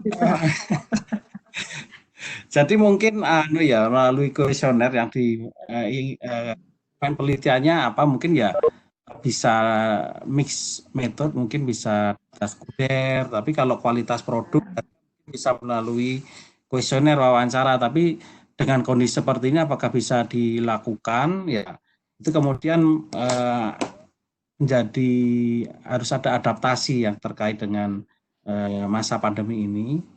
Nah kalau bisa dilakukan kuesioner wawancara mungkin melalui Google Form tadi bisa di-share ke temannya, mungkin saya rasa bisa dilakukan melalui kuesioner untuk terkait kualitas produk ya.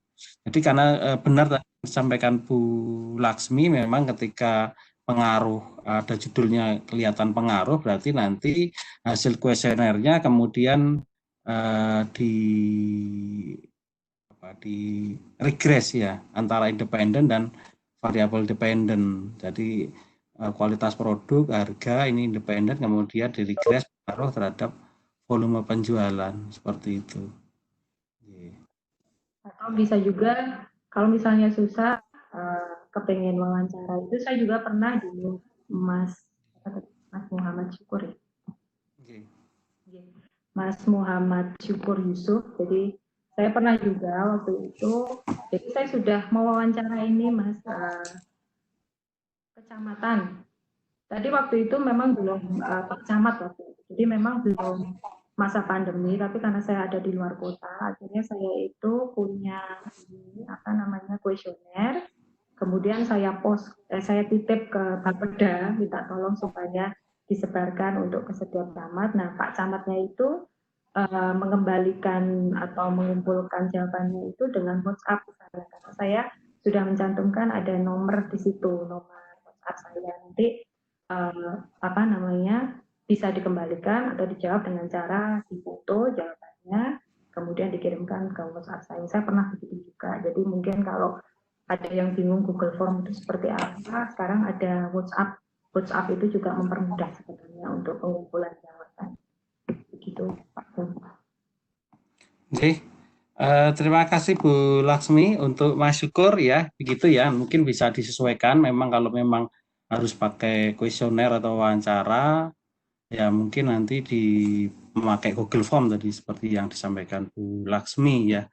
Mungkin bisa di-share melalui WhatsApp untuk mengisi kuesionernya. Seperti itu. Kemudian hasil kuesioner mungkin nanti harus di-regres, tapi sebelumnya memang harus diuji validitas dan reliabilitasnya dulu. Oke, kita menginjak ke pertanyaan kedua, Bu Laksmi. Ini dari saudari Tati Febriana. Tati Febriana, nggak tahu ini dari UGM kayaknya. Ini menanyakan, sudah menemukan topik untuk rumusan masalahnya. Jadi dia sudah punya idenya, sudah ada rumusan masalahnya. Tapi browsing di perpustakaan, kok ternyata ada penelitian yang sama, ya variabel itu juga sama. Tapi hanya beda tahun, ya memang karena kalau masih sama kan belum ada di perpustakaan. Jadi kakak kelasnya barangkali atau siapa. Iya. Nah, ini pertanyaannya apakah kalau dia membuat dengan tahun sekarang, beda 2 tahun lah dari yang sudah dilakukan di penelitian sebelumnya, apakah ini sudah memenuhi kaidah kebaruan? Apakah bisa boleh?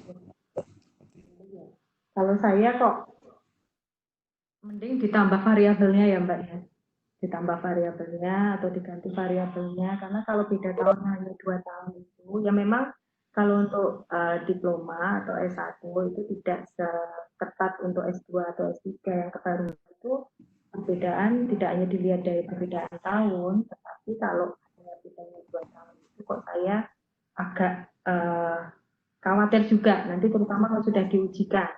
Jadi terus bedanya apa? Kalau cuman misalnya Mbak kepengen pakai dari tahun 2000 sampai 2010, sementara yang ada sekarang adalah 98 sampai 2008. Kan sebetulnya tidak terlalu jauh bedanya. Jadi dalam waktu 2 tahun itu, kenapa kok biasanya kalau tahun itu tidak terlalu dianggap, artinya kalau bisa kebaruannya itu lebih kepada perbedaan variabel dan sebagainya. Bisa jadi dalam waktu 2 tahun itu, apalagi kalau itu metodologinya adalah regresi, dia tidak akan menemukan tidak ada yang berbeda selama 2 tahun itu. Kecuali kalau misalnya kondisi sebelum dan sesudah pandemi, kondisi sebelum dan sesudah krisis misalnya seperti itu. Tapi bila itu tidak ada, kalau saran saya sih mungkin ditambah variabelnya atau mungkin ada penggantian variabel 1 atau 2 gitu, satulah. Karena bagaimana caranya? Mungkin bisa dilihat dengan topik yang sama itu tadi. Mungkin ada juga kadang-kadang beda Mbak. Jadi variabelnya kalau yang satu itu pakainya kemiskinan, yang satu misalnya pakainya kesenjangan sosial misalnya. Itu sendiri kan sudah berbeda, walaupun agak mirip ya, tapi itu pendekatannya. Jadi mungkin itu Pak Kun.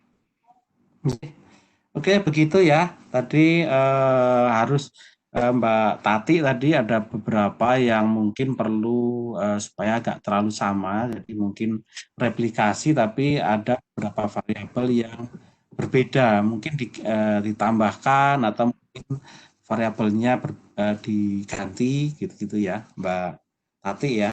Jadi tidak sama persis seperti itu. Kemudian pertanyaan ketiga dari Mas Gulam Askia, nggak tahu Mas Gulam atau Mbak Mas Gulam sepertinya. Nah ini menanyakan, jadi di panduan tugas akhir dari fakultasnya itu bab 2 hanya berisi kajian pustaka, hanya isinya kajian pustaka saja, tidak ada menjelaskan subbabnya.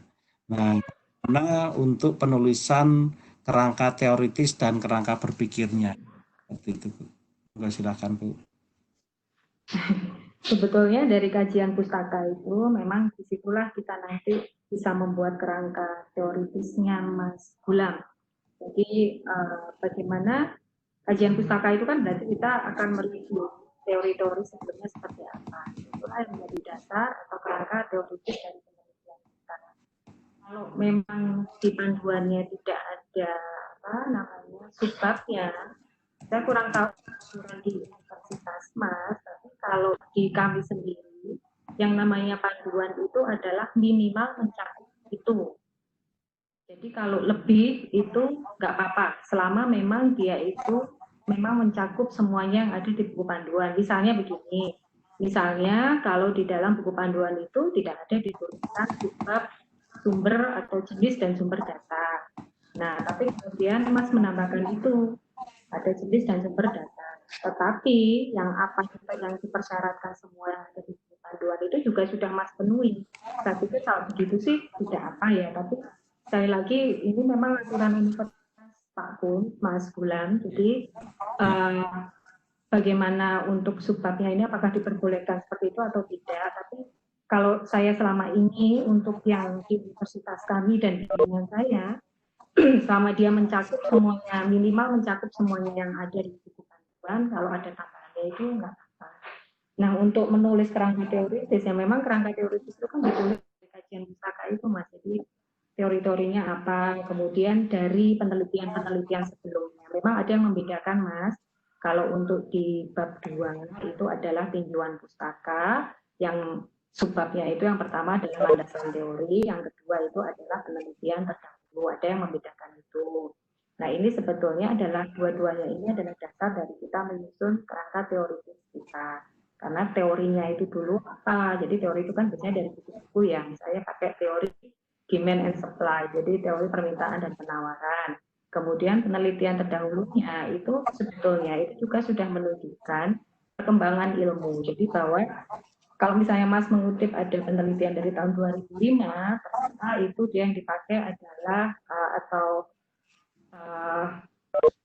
objek-objek penelitiannya itu seperti ini. Begitu tahun 2010 itu berkembang seperti ini, tetapi menggunakan yang sama, itu juga sudah menunjukkan dari perkembangan ilmunya, Mas. Jadi untuk teorinya sendiri dia itu berkembangnya seperti apa dari tahun ke tahun. Jadi ini jawabnya jadi gimana ya? Gimana untuk penulisan? Penulisannya nanti mungkin bisa, atau kalau mungkin ya ini saran saya aja. Jadi dia itu masuk bab, tapi mungkin nggak muncul di daftar isi begitu ya Pak? Jadi ya, jadi tetap bab 2 kajian pustaka. Terus Mas nanti nuliskan yang A misalnya, apa 21 gitu. Atau mungkin kalau supaya nggak masuk ke daftar isi ya misalnya kajian pustaka yang A adalah landasan teori. Ya isinya itu tadi yang apa namanya teori-teori sebelumnya. Kemudian yang B adalah penelitian terdahulu. Jadi penelitian-penelitian terdahulu yang sesuai dengan Topikmas, yang kemudian nantinya tidak yang sesuai dengan Topikmas yang menjadi referensi. Jadi di situ sih nulisnya maksudnya kepada situ. Kalau memang nggak boleh loh, soalnya ini aturannya itu kadang-kadang suka beda-beda juga. Ada yang saklek soalnya. Jadi kalau di situ ada yang kajian pustaka, ya sudah nggak boleh ditambah-tambahin apa. Jadi mungkin salah satu solusinya ada poin A, poin B, tetapi nggak masuk ke daftar isi mungkin. Monggo Pak Bun. Ya, sudah Bu, cukup ya Mas Gulam ya. Jadi sudah disampaikan Bu Laksmi tadi. Memang kita lihat memang ada beberapa yang saklek ya, ada yang mungkin masih bisa menolerir beberapa. Jadi, kemudian pertanyaan berikutnya dari Mbak Triwi dari UGM sepertinya menanyakan yang tadi sudah jelaskan Bu ini, tadi dijelaskan bahwa untuk rumusan masalah itu diketahui dengan adanya kata tetapi. Ya, nah, pertanyaannya, apakah rumusan masalahnya pasti berlawanan, nggih? Nah, semisal hanya ada IPM nilainya terus naik, kemiskinannya turun, apakah dapat dianalisis faktor keberhasilan tersebut? Misal ada kasus nilai IPM provinsi X nilainya terus naik, tingkat kemiskinannya terus turun, itu sesuai teori. Apa namanya Mbak? Rumusan masalah itu tidak selalu harus menggunakan kata tetapi, tapi yang saya sampaikan tadi bahwa memang namanya dosen penguji itu biasanya itu sudah punya pakemnya sendiri-sendiri, jadi sudah punya apa ya, mau dibilang masa aliran, punya alirannya sendiri-sendiri. Ada memang aliran itu yang mewajibkan bahwa penulisan rumusan masalah itu dia itu harus ada kata tetapi, kalau nggak ada kata tetapi berarti nggak ada masalah dong, berarti praktek saja. Tapi kalau misalnya itu memang, tapi ini sekali lagi tergantung pada judulnya Mbak. Mbak kepinginnya seperti mau ngapain. Kalau misalnya ingin melihat pengaruh IPM terhadap pengaruh IPM terhadap tingkat kemiskinan, itu memang bisa dilihat juga dari, tidak harus dari kenapa kok harusnya IPM-nya tinggi, kok ini malah turun, enggak. Bisa juga seperti apa yang Mbak sampaikan di sini. Nah, perumusan masalah itu lebih kepada bahwa memformulasikan sebetulnya Mbak itu mau ngapain sebetulnya. Jadi yang saya tadi sampaikan menggunakan kata tetapi itu lebih kepada jalan mudah gitu, jalan mudah, bahwa ada beberapa dosen itu yang menganggap bahwa memang masalah itu terlihat dari adanya kata tetapi. Oh iya, pandemi ini memang, tapi kalau pandemi seperti ini kan juga memang nggak ada kata tetapinya kan, jadi pengaruh kondisi pandemi terhadap tingkat penjualan UMKM begitu. Nah, itu tadi tidak wajib atau tidak saklek memang harus menggunakan kata tetapi, tapi beberapa dosen itu memang dia lebih mudah mendetek ada kata permasalahan kalau ada kata tetapinya. Tidak wajib harus kemudian menggunakan kata tetapi, tidak. Yang Mbak sampaikan ini, Mbak tuliskan di chat ini juga benar. Ingin tahu apakah tingkat keberhasilannya itu dari mana? Jadi nggak ada kata tetapi. Begitu Pak Gun. Iya. Terima kasih Bu Laksmi. Pertanyaan dari Mbak Triwianti. Jadi Mbak Triwi tidak harus negatif, tapi juga bisa positif, keberhasilan bisa juga, ya. Memang itu tadi untuk memudahkan, karena masalah itu kan bisa berasal dari kalimat tetapi ya. Nah, itu muncul masalah. Tapi kalau memang positif tone-nya, keberhasilan, tidak harus pakai kata tetapi, itu hanya untuk memudahkan saja. Begitu ya Mbak Triwi ya. Untuk berikutnya dari Nila Kutsiati, ini dari MIPA Bu Laksmi. Jadi Mbak Nila ini harus mengambil sampel dari warga, tapi kondisi sekarang ini kan agak berbeda. Nah, kan beliau tidak dapat mengambil data dari internet atau buku, sehingga satu yang hanya bisa dilakukan sebelum ada COVID ini dari rumah warga mengambil sampel. Nah, dengan adanya situasi seperti ini, pengambilan sampel susah untuk dilakukan, atau saya kurang tahu nanti dengan protokol COVID bagaimana. Mbak Nila ini mengalami keterlambatan di dalam pengambilan data, sehingga ujiannya tugas akhirnya mungkin bisa terhambat. Jadi bagaimana agar bisa lulus tepat waktu? Apakah sebanyak ganti judul atau metode lagi? Nah, monggo Bu. Mungkin sudah terlalu jauh atau masih di depan? Saya kurang tahu juga ini, Pak. Itu mungkin perlu data pendukung lagi. Maksud saya data pendukung ini keterangannya. Jadi sampel ini juga saya kurang tahu apakah sampel itu misalnya sampel air gitu ya Mbak ya, atau sampel itu artinya pernyataan atau semacam kuesioner itu yang mungkin saya kurang tahu. Nah, tapi ada beberapa cara yang bisa dilakukan. Yang pertama mungkin memang harus karena saya ini menjawabnya secara umum ya, karena keterangannya kurang lengkap sih sampelnya seperti apa. Kalau misalnya itu sampel itu dalam bentuk kuesioner, itu mungkin bisa dengan menggunakan Google Form yang tadi seperti disampaikan oleh Pak Kun juga. Jadi kalau misalnya dia nggak punya akses ke Google Form, bisa pakai WhatsApp gitu kan. Sekarang semua orang punya HP ya, misalnya kan Google Form itu enaknya adalah bisa ngisi lewat HP. Jadi kalau memang dia perlu responden, perlu jawaban, dia perlu secara lingkup, atau dia pertanyaan berupa paragraf, misalnya, apakah saran Bapak dan Ibu untuk menghadapi pandemi itu masih bisa dikumpulkan lewat Google Form. Kalau dia nggak punya akses di Google Form, bisa juga Mbak copy atau print misalnya.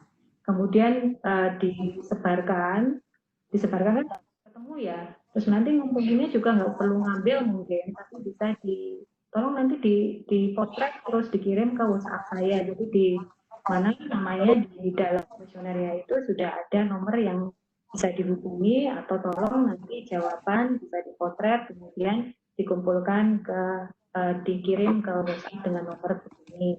Nah, yang susah itu kalau dia sampelnya bukan sampel kuesioner Pak Kun, tapi kalau misalnya harus ngambil sampel apa ini. Nah, kalau ini saran saya memang harus harus ke dosen pembimbingnya, karena di situ dosen pembimbing itu nantinya yang setiap fakultas itu ada protokolernya seperti apa. Bila memang itu kalau sesuai dengan protokoler fakultas bisa dilakukan, kalau dia memang harus mendatangi rumah warga, pasti nanti dibekali dengan surat reaksinya ya, surat izin penelitian, dan dia juga mesti harus menghubungi entah ketua RT atau ketua RW ini. Kalau sampelnya saya ngumpulinnya seperti ini bisa enggak Pak?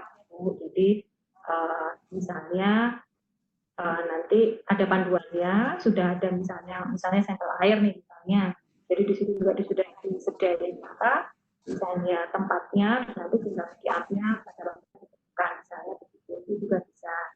Nah, kalau ini tetap nggak bisa juga buat cara yang tadi, topiknya mungkin tetap yang sama, Mbak.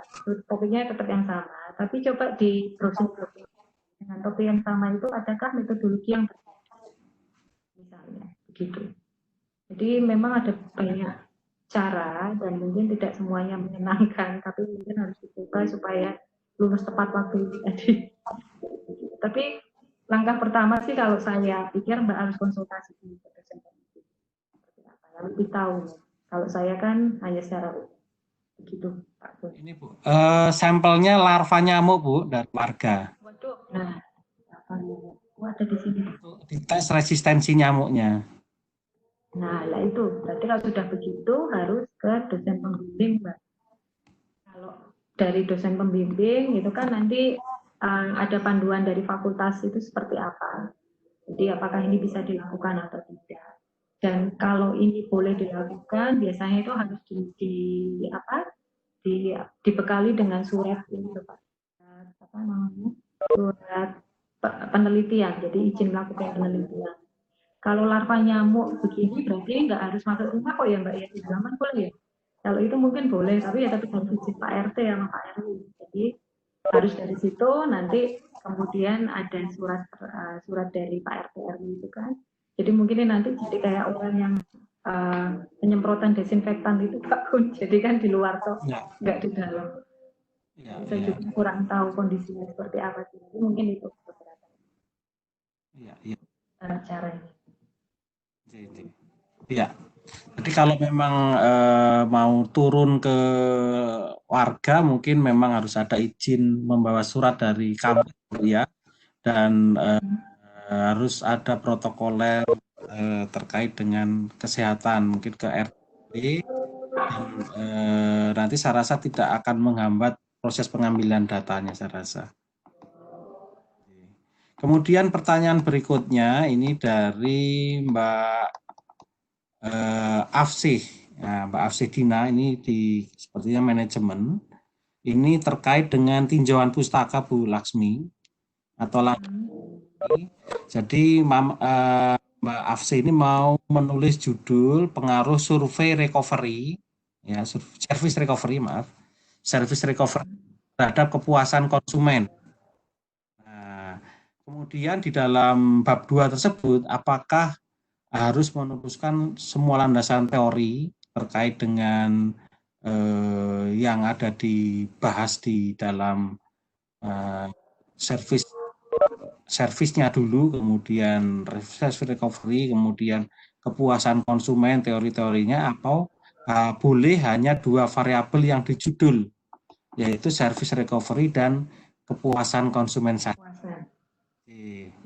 Mana? Di bab 2, Bu. Bab 2. Ye, Mbak Afsi. Ye, Mbak Afsi. Mbak Afsi, jadi ya Mbak Afsi, kalau saya jadi misalnya membuat judul itu tuh memang juga ya harus hati-hati, karena memang judul itu nanti yang mencerminkan apa yang ada di dalamnya. Misalnya beberapa kali saya juga bikin ada misalnya pengaruh IPM dan kemiskinan di provinsi DIY pada tahun 2010-2018. Saya kadang-kadang juga ada apa toh 2010 sampai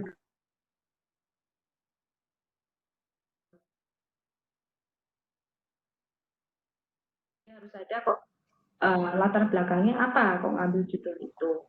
Nah kalau untuk teorinya, Mbak, kalau biasanya kalau judulnya seperti itu memang yang ada di dalam tinjauan pustakanya itu service recovery itu apa, kemudian kepuasan itu apa. Kalau teori konsumen ini taruh atau enggak, karena teori pemasaran,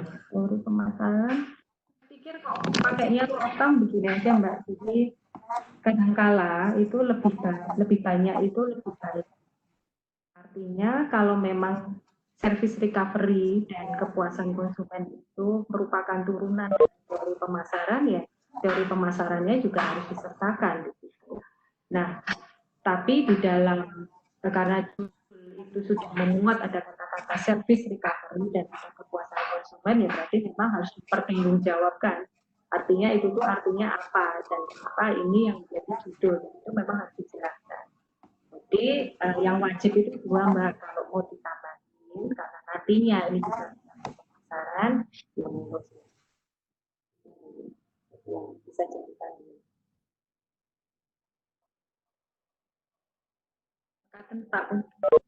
Ya, oke. Terima kasih Bu Laksmi. Mbak Afsih tadi sudah ya. Kemudian pertanyaan berikutnya ini dari Mbak Penny ya. Mbak Penny ini menanyakan, dia sudah punya ide, judul juga sudah punya, pengaruh ship to ship dari kapal kontainer mungkin ya, ship to ship terhadap kapasitas lapangan penumpukan kontainer di terminal peti kemas. Nah, jadi pengaruh ship to ship terhadap kapasitas di lapangan penumpukan. Jadi mungkin lebih ke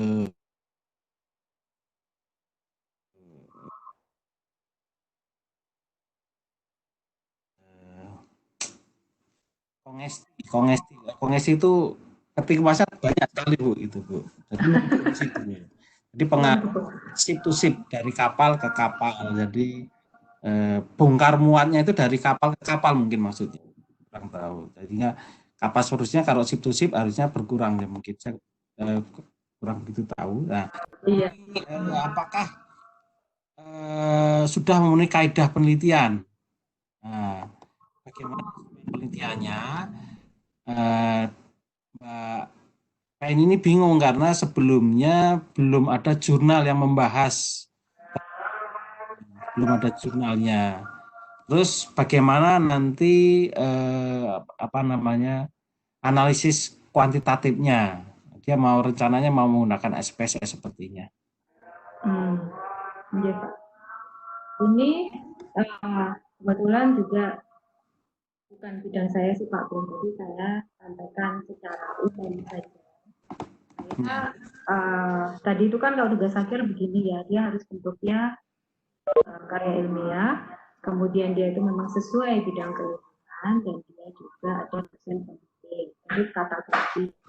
Nah kalau misalnya ingin melakukan pencarian topik sesuai dengan pencarian jurnal sesuai dengan topik, itu mungkin yang diambil juga kata-kata kuncinya Mbak Penny. Jadi misalnya Mbak ini copy paste langsung, jadi pengaruh ship to ship terhadap kapasitas produksi lapangan penumpukan kontainer, bla bla bla begitu, di copy ke Google Scholar, bisa jadi mungkin ada.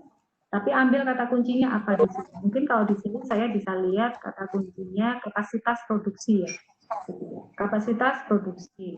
Kemudian ada kontainer dan kemudian ada terminal peti kemas. Mungkin itu yang kata kuncinya. Jadi kalau misalnya ada di situ kapasitas produksi, kemudian dilihat kan di plus gitu, plus kontainer, kemudian plus peti kemas, kontainer sama peti kemas itu sama ya, berarti terminalnya. Kontainer plus terminal, Nah, ini kan berarti dia harus mencakup tiga kata kunci ini jurnalnya itu. Tapi kalau misalnya ini nggak ada, dibikin dua dulu misalnya. Jadi kapasitas produksi dan terminal atau kapasitas produksi dan kontainer. Bisa jadi mungkin ada. Jadi ini mungkin bisa membantu karena saya juga kurang terlalu paham untuk metodologinya. Harus dilihat jurnalnya dulu. Memang artikel-artikel yang terkait di situ yang pernah dilakukan seperti apa. Nah, beberapa dosen itu juga ada yang mengartikan bahwa bila ada judulnya itu pengaruh, biasanya ini nanti adalah hubungan kausalitas, bukan kausalitas, apa itu namanya. Pengaruh itu biasanya kita pakainya regresi, jadi begitu. Biasanya kausalitas yang searah ya, kalau yang kausalitas itu bisa dua arah. Kausalitas yang searah biasanya pakai regresi. Apalagi Mbak tadi menyebutkan di sini ada kepengennya metode kuantitatif. Nah, memang kalau detailnya seperti apa, mohon maaf saya juga kurang tahu karena bidang keilmuannya agak berbeda. Tetapi yang bisa saya sampaikan untuk membantu bila ingin mencari jurnal yang sesuai atau mungkin buku atau apa yang terkait, coba di mix bagian ini ya, bagian kata kuncinya. Atau bisa juga tidak ada atau belum ada yang pakai bahasa Inggris, tapi dalam bahasa Inggris sudah ada. Jadi bahasa Inggrisnya apa? Misalnya kontainernya, kemudian production capacity, misalnya seperti itu. Kadang-kadang begini juga Mbak Penny, mungkin kalau untuk objeknya dia tidak sama persis pakainya kontainer atau di terminal, tetapi dia itu kebetulan menggunakan tentang penelitiannya itu juga tentang kapasitas produksi. Nah ini walaupun objeknya berbeda, misalnya dia di terminal mana atau dia menggunakan tidak kontainer tapi produksi di suatu pabrik atau bagaimana, ini bisa dijadikan metodologi juga Mbak. Jadi mungkin ini juga buat semuanya juga bahwa tidak selalu yang namanya topik itu benar-benar harus plek sama. Jadi penelitian sebelumnya itu harus plek sama dengan menggunakan semua kata kunci yang kita miliki.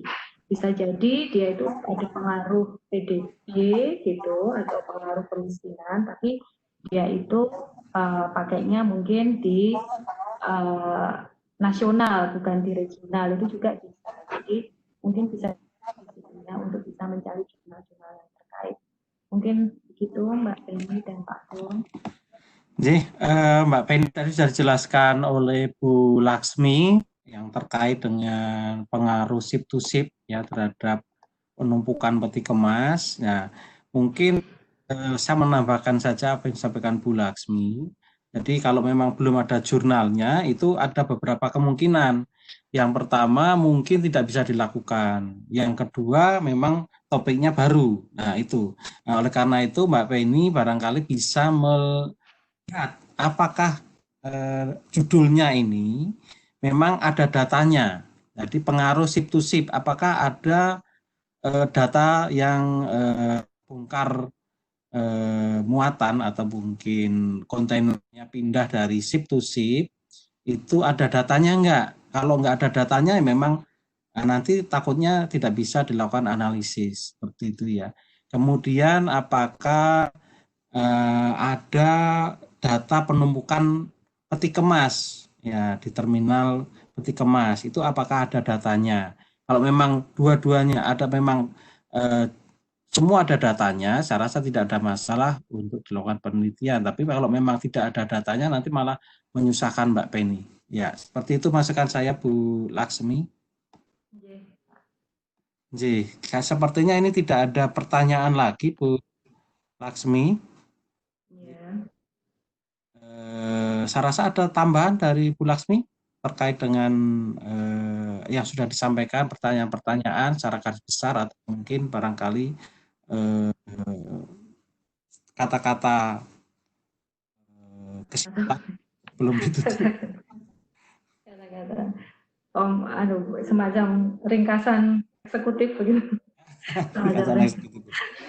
Iya mungkin kalau saya sih, pengalaman saya sebagai dosen pembimbing ini kemarin, terutama di masa pandemik ini ya, kebetulan kita kan juga sedang membimbing di masa pandemik begini. Memang pertama itu yang agak susah bagaimana mengatur jadwal dengan dosen gitu.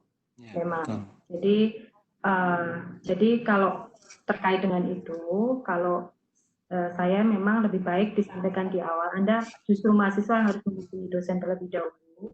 Bagaimana metode diskusi atau metode konsultasi yang paling enak bagi kedua belah pihak. Dan yang kedua, kalau dosen pembimbing itu kami perlunya yang sangat perlu itu supaya kami bisa membantu, itu adalah tolong disampaikan bagaimana kami bisa membantu Mas dan Pak.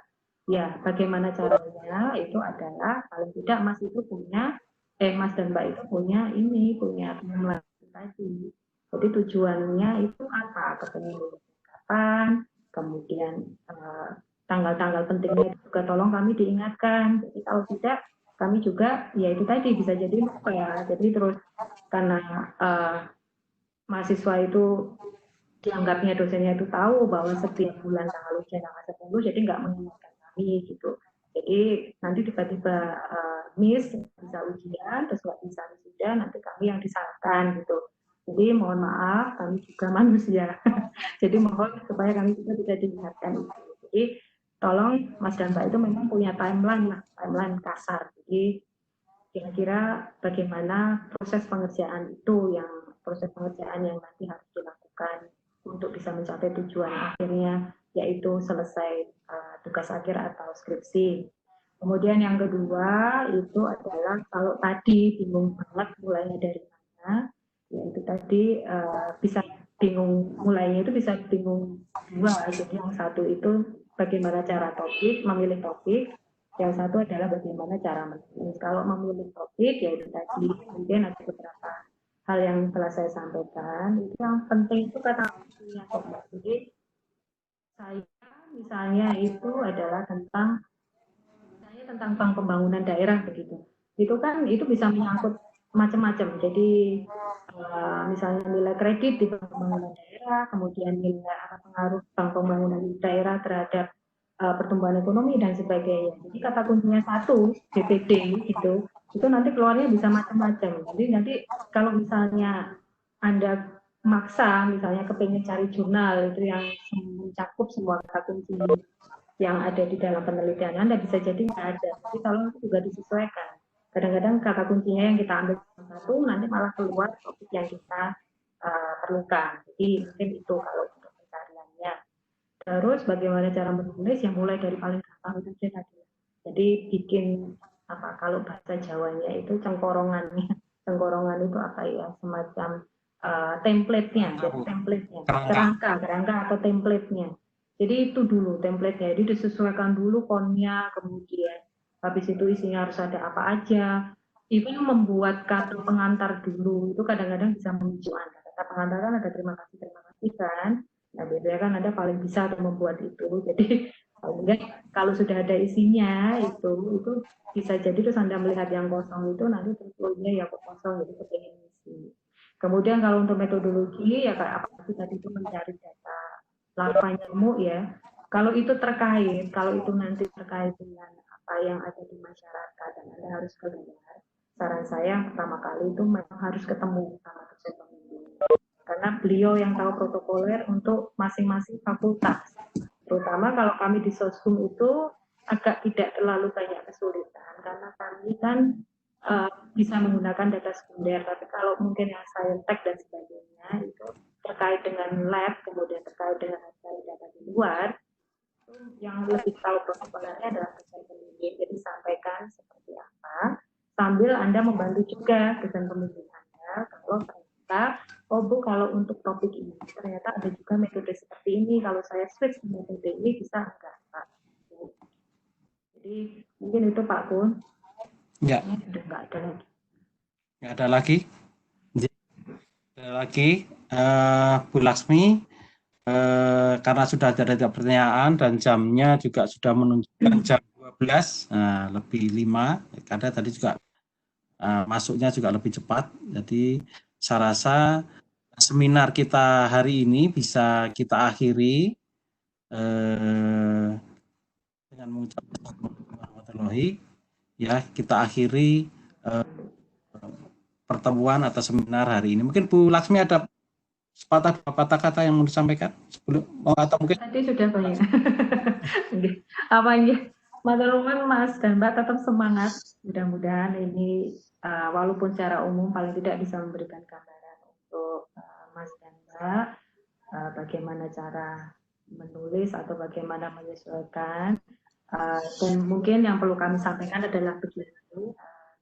Kami sebagai dosen pembimbing itu sebetulnya kami tidak sama sekali tidak berusaha menghambat. Jadi kalau kemudian ada semacam hambatan-hambatan dalam berkonsultasi dengan dosen itu bisa jadi karena kami juga tidak diberi informasi yang jelas dari mahasiswa. Kepinginnya bagaimana? Kemudian Anda itu tujuannya apa yang dekat? Karena keterbatasan kami juga, keterbatasan waktu dan juga ada banyak hal juga yang perlu kami lakukan. Jadi informasi dari mahasiswa itu juga akan sangat membantu kami bagaimana kami menentukan ke depannya. Jadi itu biasanya kan pada kendala yang pertama apa? Itu dosen. Terus yang kalau kendala yang pertama waktu itu juga tadi sudah bisa diatasi dengan menggunakan timeline ya. Dan memang being strategik itu penting Mas dan Mbak. Jadi kalau memang tujuannya adalah supaya tidak menulis, jangan terus kemudian mimpi membuat yang masterpiece gitu. Kalau enggak ya enggak selesai-selesai. Kalau saya dulu waktu kuliah sudah jadi dikatakan kalau disertasi yang bagus atau kalau di saya ngomongnya tesis yang bagus itu adalah tesis yang selesai. Jadi memang yang selesai. Jadi kalau memang perfeksionis itu kadang-kadang memang menghambat kita juga.